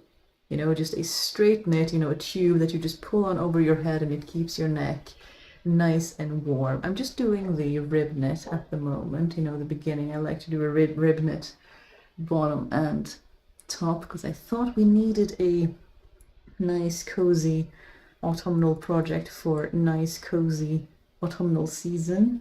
So I guess this shall be a live streaming special that will not become a video or anything because we are doing it together. I haven't decided on the lace pattern that I want to use yet because I like to do single colors and do lace knits rather than color work because I don't know, I just enjoy lace knit. I suppose we could do color work technically, but I had planned to do lace knit. I haven't decided what pattern yet though. It'll need to be something that works up to 140 stitches because I like my cowls a bit narrow. I like to have my neck really nice and warm. We talked about that a bit earlier, but I know I have some people who really need cowls to be, you know, around their collarbone and really far from their throat so that they don't feel like they are getting choked. And then you have people like me who just want things close to their neck so they don't get cold. Because if there's too much air between my wool item and my neck, I just feel like the wool item isn't really doing much work. It's just hanging out there, not keeping me warm enough. So I want it closer to my neck. And I've learned through the years that that is something that I want to know. Sorry, madam. It's really seeing your face. That's something that I need to ask people about if I'm making them a cowl, is what their neck closeness preference is. So I guess we are needing to make a decision sometime soon what kind of pattern. Is there any autumnal lace knit patterns that add up to 140 that we could experiment with? We shall see eventually. Probably after the stream, because I would need to read about that, but hopefully by next stream I will have some sort of pattern we are following. One can hope. Just got here and very excited about the cat cam. Yeah, she's not the most contrasty at the moment. She's a little bit hard to see. I apologize. We are working on that on future streams. There might be some more light coming in the mail to help us actually see the black voidling that is so adorable and makes filming so hard because exposure of black objects and creatures is challenging without overexposing you.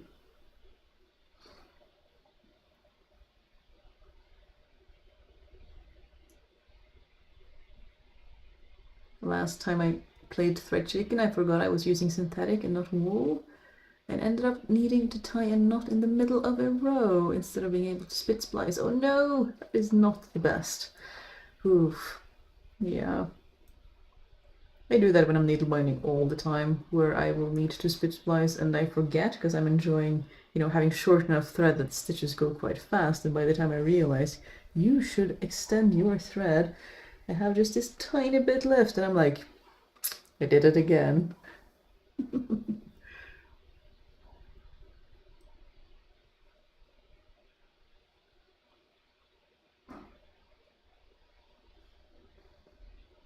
Getting advice for stretchy fabric in chat here. Love to see it. I have close to no experience working with stretchy fabrics. I do have a linen knit fabric that I bought, thinking it was a lighter fabric, and then it turned out, pardon madam, that it was actually heavier than I realized, and I haven't really decided what to use it for, because being linen is quite heavy, but it's also quite chunky for a knit, so I haven't decided what to do with it yet. You are very adorable, madam. You're having a good time. Soup knows when live streaming day is, because I will sit down and stay down for up to several hours, and she has learned to take full advantage of that, which I approve of.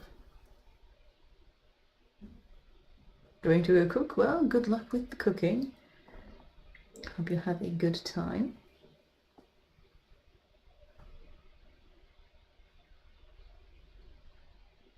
Are you unable to find a good spot?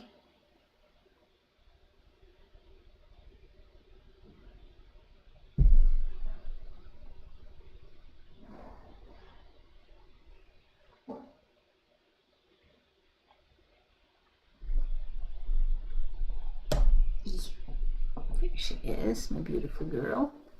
Now on 2 cameras at once. I might need to get some of that metaler thread tomorrow. It is widely available where I am, but I wasn't really convinced until I saw Charlie's video. Oh, that is really nice when you get advice in several places and you realize that yes, it's actually a good thing to try the thing.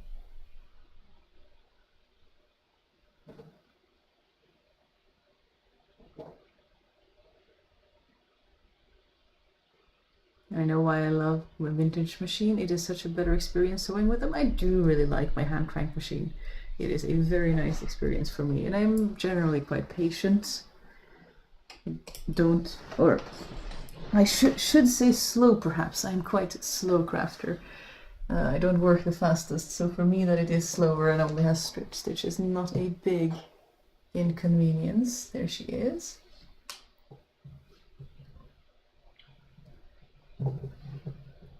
It's not very accommodating to your fans, my love, too. Oops. move all over everywhere, but we do the best we can.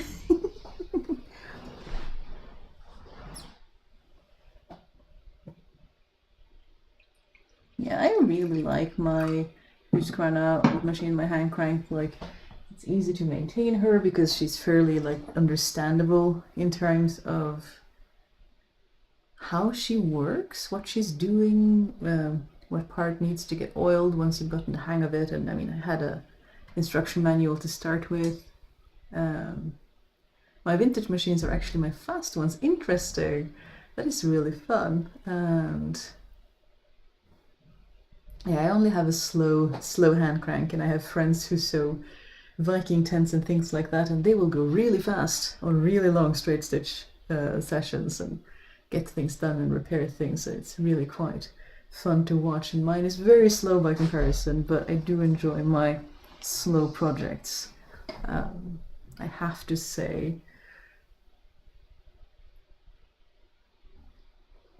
sewing fast does have its place sometimes, but then I have friends with modern machines that I can just borrow, so it all works out in the end anyway. There you go, madam, settling down. There you go. Sometimes I wish I could give her snacks for being a very good co-live streamer with me, but she gets so excited when she gets snacks that she certainly wouldn't settle down if I did that, but there will be snackies after. Yeah, I promise. I feel like I'm talking equal parts to my cat as I am to the chat on the live stream, so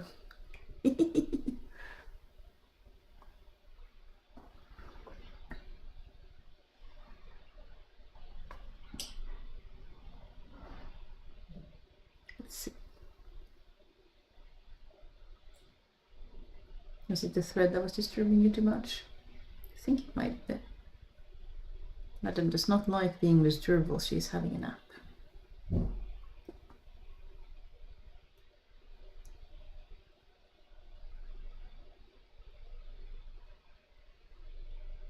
I haven't had a modern machine since I was in university, I think, and I had a very cheap imitation of an old machine, like hardly an imitation. She was a black sewing machine, but very budget friendly, so she was not the most advanced or sturdy machine, but she did work.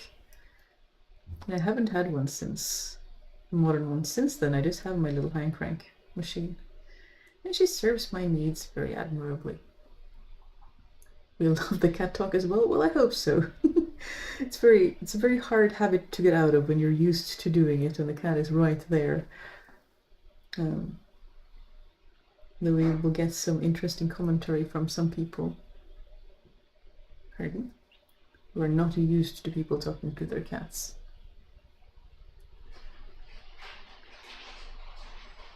Have a good week, everyone. Have a good week, World Eater Void. Hope you have a good week and a good rest of your day.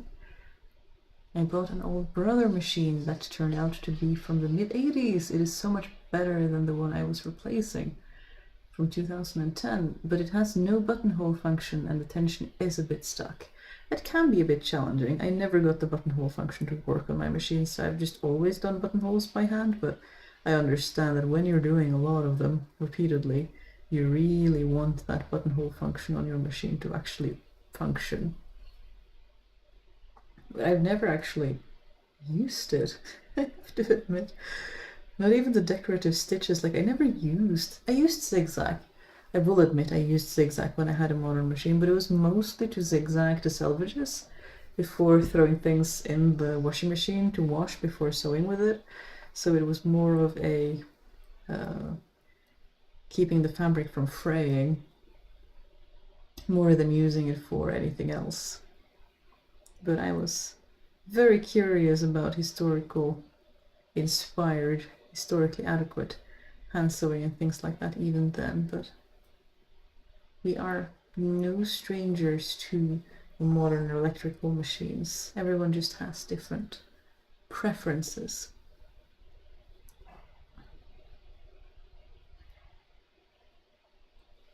I also use a hand crank. It was bought for my grandfather, for my grandmother.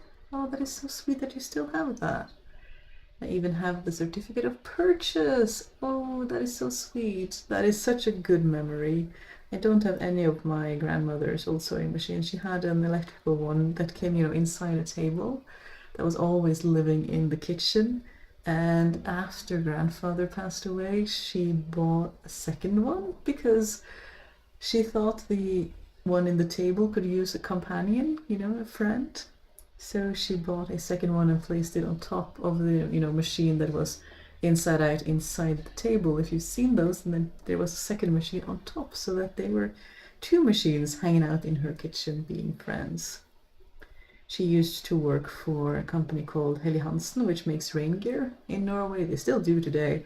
I think they outsourced their sewing out of Norway though, but when my grandmother was younger, they sewed things in Norway still, and she was part of the workforce making those clothings. So not couture sewing by any stretch of the imagination, but workwear for working people, very much a job just assembling those. She was very good at sewing. She could whip up a dress in an afternoon to go dancing with grandfather, and I think they had a lot of fun. I inherited some of her dresses when I was younger, but yeah, she loved life the way I remember her as a child.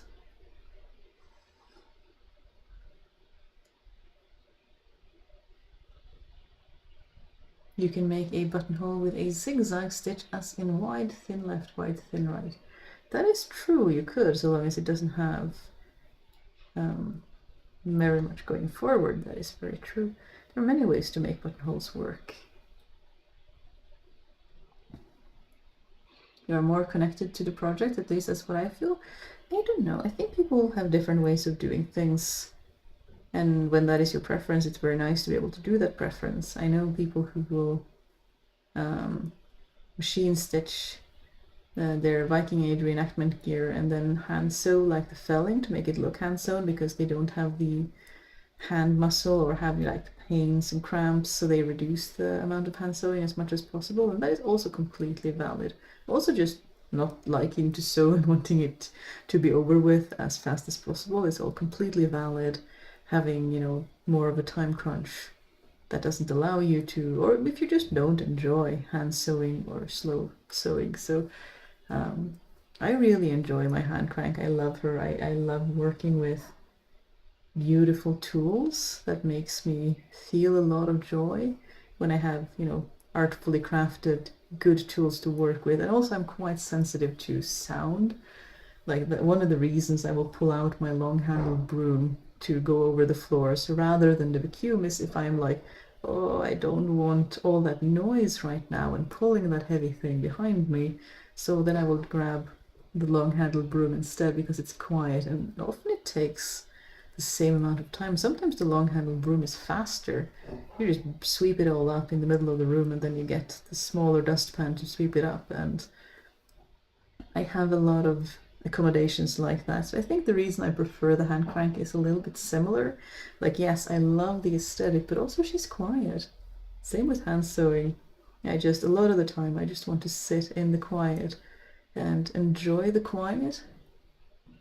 And an electrical machine then might add more noise, but what is preference? What is aesthetic? What is accommodation? It's all a bit, it all glides into one another, doesn't it?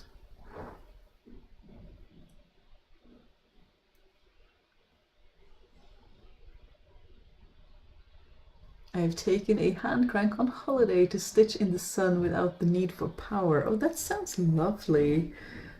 Hoping you're doing a holiday by car in that case, because that sounds cumbersome. I have traveled with a hand crank, my hand crank, on the train once, after I purchased it. I took it to the train back to where I was studying, and the train conductors were smiling at me and looking at me like, that is a crazy person going for a trip with their sewing machine, but it got me where I needed to go. And it was that or other kind of hand luggage. So I definitely had a good time bringing her, and she was safe the whole way.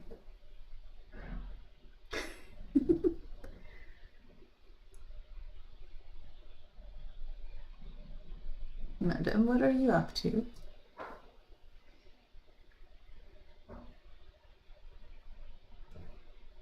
That is indeed the camera.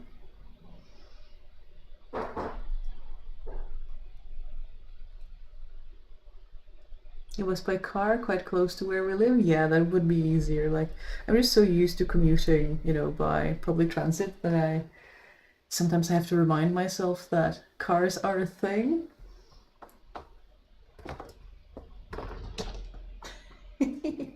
Are you having a hard time?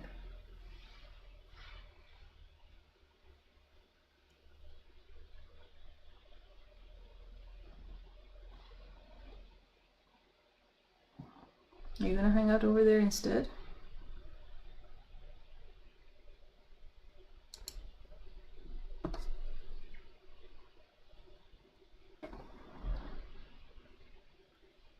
I wish you could hear her. I find it quiet, at least with the cats that we've had, they will either have a very quiet purr or a very loud one. And Soot has a very quiet purr, but it is very often there, just sort of chilling out in the background, being very adorable.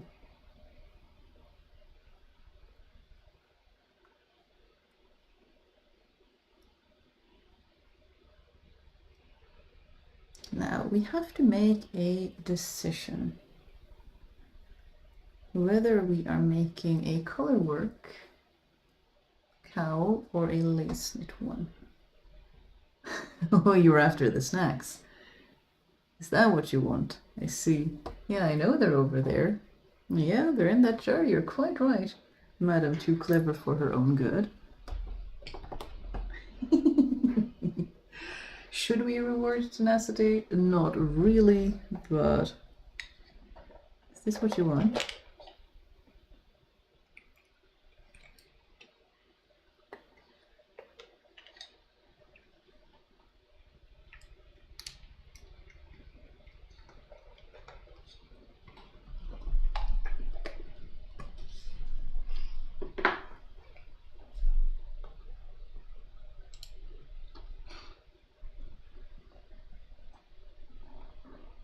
Where was I? I love hand sewing, but I'd like a vintage hand crank to use when the power is out for those long straight scenes. Yeah, that is generally what... Madam, we talked about this tale of yours. Yeah, that is sometimes when I want to pull out the... That is my keyboard. Please don't push all the buttons. As you sometimes do. You turned off my computer once when I was in the middle of rebooting it, and then you clicked a button and it crashed. We would like to not have a rerun of that in the middle of the stream, if you'd be so kind. But yeah, I have projects where I plan to do them by machine, and then a lot of projects where I just don't, and I'm not always as clear on why or when I plan any certain things. I've done linen shirts by hand and linen shirts by machine, and it's kind of just whatever I feel like in the moment.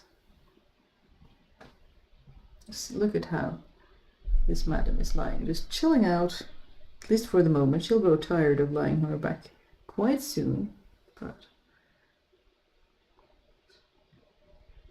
for now it ain't too bad. I got an 1896, oh wow, hand crank Singer recently. We don't really get many power cuts, but it's still nice. Yeah, I just have an enjoyment of things that aren't necessarily electrical. We have so many electrical things in our daily lives. I mean, I couldn't talk to you if I didn't have a great array of electrical things. But my desk is a standing desk. I've never had one before, and I'm enjoying it quite a bit because it allows me to pull my desk over here to this chair that is quite a bit lower than my desk chair. And I can then crank it down to the lowest setting, and I can still read, chat, and have a good time, and then I can crank it back up when I'm working. But it is a hand crank, much like my hand crank machine. This is a hand crank desk, though a modern version. They come in electric, of course, but I don't know, the hand crank appeals to me. In addition to a part of me thinking that maybe it'll last longer if I treat it well, without the risk of electrical circuit breaks and having to dig into a mechanism I don't understand to try to connect things again. I recently had my microphone looked at by a friend who's an electrical engineer because the connection was very wobbly. It didn't want to connect. So I couldn't talk to you on stream with it because you never knew when it was going to cut out, and it would have cut out, like, so its tail flicks against the cable midstream and it would definitely fall off. So trying to avoid that. So he had a look at it, opened it up, tried to just weld the cable directly to the chipboard. It was super cool to watch. We were hanging out on a Saturday, just me being amazed by their electrical capabilities and great prowess, which I have no knowledge of. And we managed to get the welding to work to the point of power turning on reliably, which was amazing. But when I plugged it into my computer, something had fried or other, and it was no longer recognizing my microphone. Like, the computer was no longer recognizing my microphone as a microphone, which was unfortunate because at least we had stable power to it. So I don't know if I'm gonna open it up again and have a look if there's anything we can fix. But I did order a new big microphone, but it was a dead one anyway. It was out of warranty and the connection was wonky and challenging, so something had to be done in any case because it wasn't usable in its current state, sadly. Which is the thing with electrical things, isn't it, that they do stop working. It's like, I love the convenience of all the battery operated things, all the wireless things, but the battery does run out, and when you don't have exchangeable batteries, that does reduce the lifetime of the product. And I do like having products for as long as possible. It's just one of my stubbornness. It's one of the reasons that I really loved when I was a teenager in high school. I had a little MP3 player. I think it was 128 megabytes, so you could have like a couple of songs, but you would change it out recently. But it was amazing because it relied on AAA batteries, not a internal battery, so you could actually change out the batteries, and you could get rechargeable batteries for it if you wanted to, but it would just go and go and go and go. That is a really awful light for this camera, madam. You are increasingly more challenging to film. That is not working. I'm sorry, friends. We are trying to film a cat that is not wanting to get filmed. Will you stay there?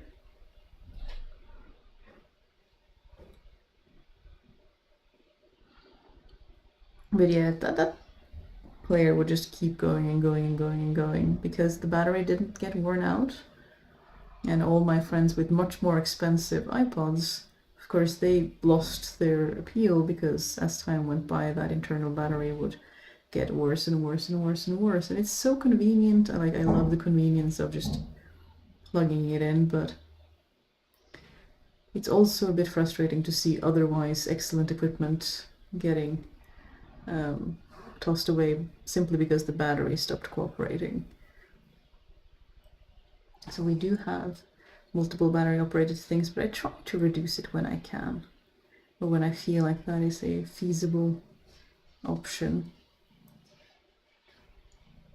I recently went back to like pardon, big old headset rather than the small one that I had gotten as a gift, because the small one, the battery just didn't want to cooperate anymore, and these much older ones, I think these are 10 years old, maybe. They're the Bose Quiet Comfort, some of the first sound cancelling headphones that I inherited from spouse, and they still work, whereas the new ones that I was given do not work anymore, which is sad, because they are much more portable, being just little earbuds. And we are about to have some ads. What do you say, madam?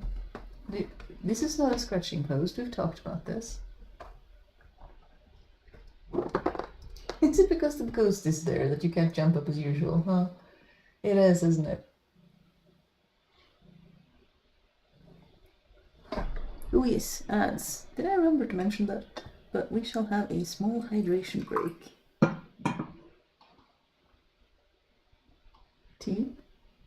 No worms? No, no worm liquids.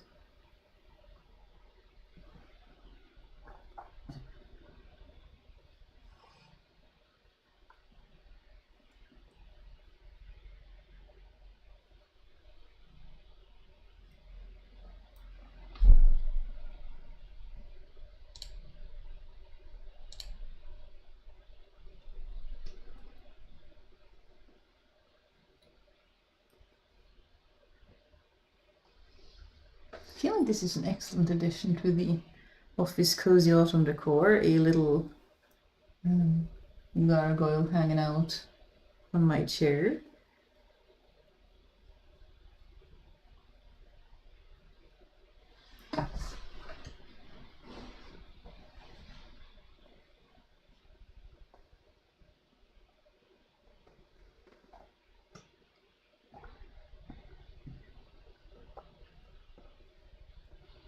But it does turn out that we are actually having, that Thursday actually falls on the 31st of October this year, so maybe we shall have to figure something out for the old Halloween. Are you gonna help me have a good Halloween stream? Not that we are doing anything scary in any way, shape, or form.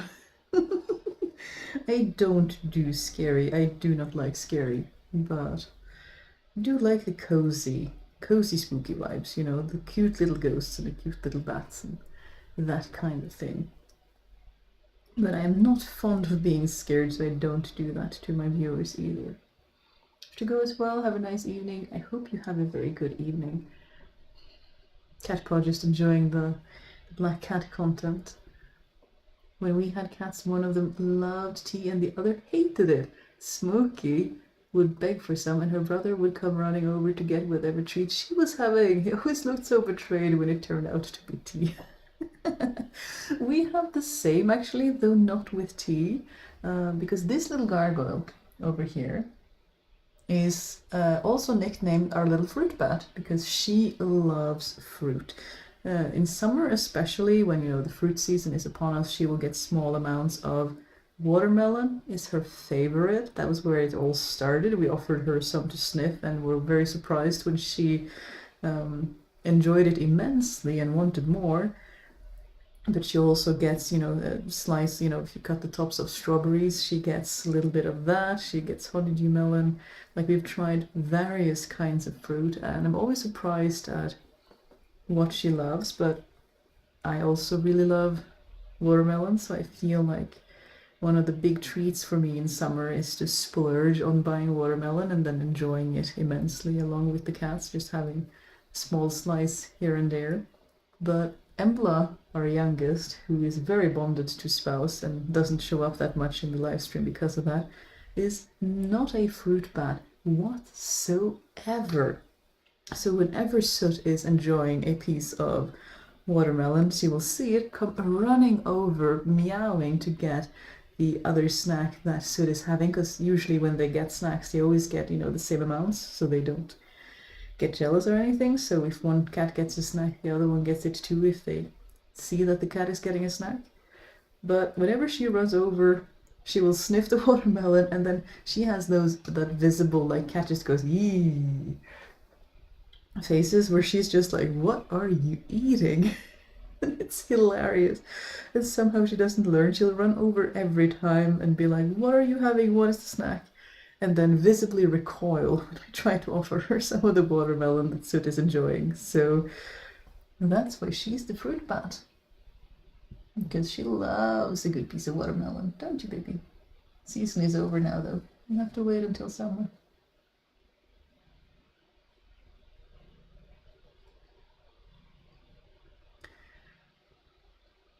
Maybe stitch along simple, spooky, whimsical embroidery, bat, jack-o'-lantern, ghost, witch hat for the Halloween witch live stream. We shall see. I feel like I've already started a Halloween type project of some kind. I'm considering doing some color work just to lean into the cozy, spooky vibes, but we shall see. Lace knit is kind of my default, and I know that I will not get it as stretchy as I want if I do color works and do some black cats and bats and what have you, so it might get difficult to pull this cowl over my head if I do color work too hard. Much as I try to do it as loosely as possible, I think my ankles are too big.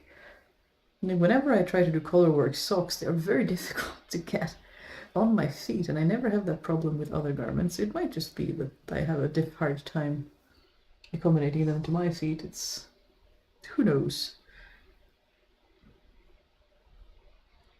But yeah, it's one of the reasons I'm a bit cautious, because since I do like my cowls fairly narrow, I might end up making it a little bit too tight for my head, much as I'm kind of leaning into color work now, because I mean, how adorable would this orange be if we did color work of like, dig out some black yarn and we do like black cat heads of a row, and then some bats, and then some cats, and then some bats, and just, you know, throughout the cowl. That would be super cute and super appropriate to the season. I would enjoy that immensely.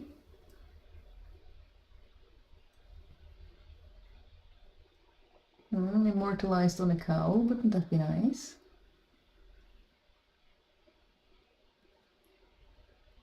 But I'm a little bit nervous that it shall end up not actually fitting in the end, which would be very sad.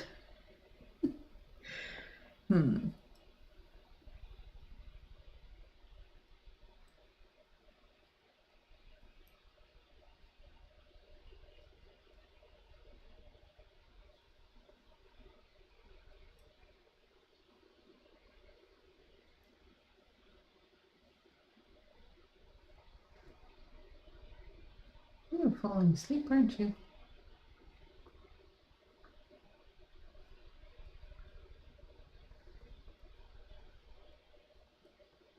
But yeah, I have to like learn this whole Halloween October things. I'm leaning into cozy October autumn vibes, but I'm less good about the Halloween part of it, which Spot is much better at, as you can see from the ghosties and the dragons and things. So it will definitely not be anything spooky or scary, more than just still the same chill vibes that we are very much used to.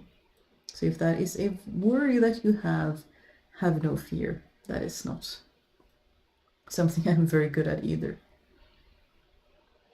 When I was a teenager, I thought that you had to learn to tolerate scary movies. Like that was just a part of becoming an adult, that you would grow to tolerate and not be so scared of horror movies, and that I tried to like force myself to sit through them to learn to tolerate them, because all the adults around me didn't seem to mind, weren't quite as terrified. It seemed to be a thing that you did as an adult, that you could watch horror movies without it bothering you much. But I found that even as I grew older, I still really didn't like horror movies and still don't like the feeling of being scared. So I have just accepted that being an adult can mean whatever you want it to mean. Madam, don't kill the ghost. I know they look very much like cat toys. Darling, your propensity for eating the string a toy is on will be your undoing. You will bring a toy home, and the very first day you will eat the string, if you can see it. And then there will be no more toy for you. But yeah, I learned that I just don't like being scared, and being an adult for me means not watching horror movies because I don't like them. To each their own. 31st of October is a busy time this year. Halloween, Samhain, Day of Diwali, my favorite, and day one of the Dia de Muertos. Oh wow, that is really a lot of days all wrapped up in one. That shall be quite interesting.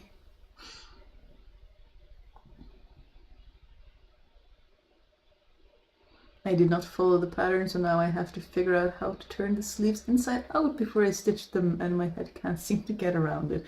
Oh no. Maybe take a break. Sometimes I find that if I'm struggling with a pattern, putting it down for a moment might help, and coming back at it with a fresh mind.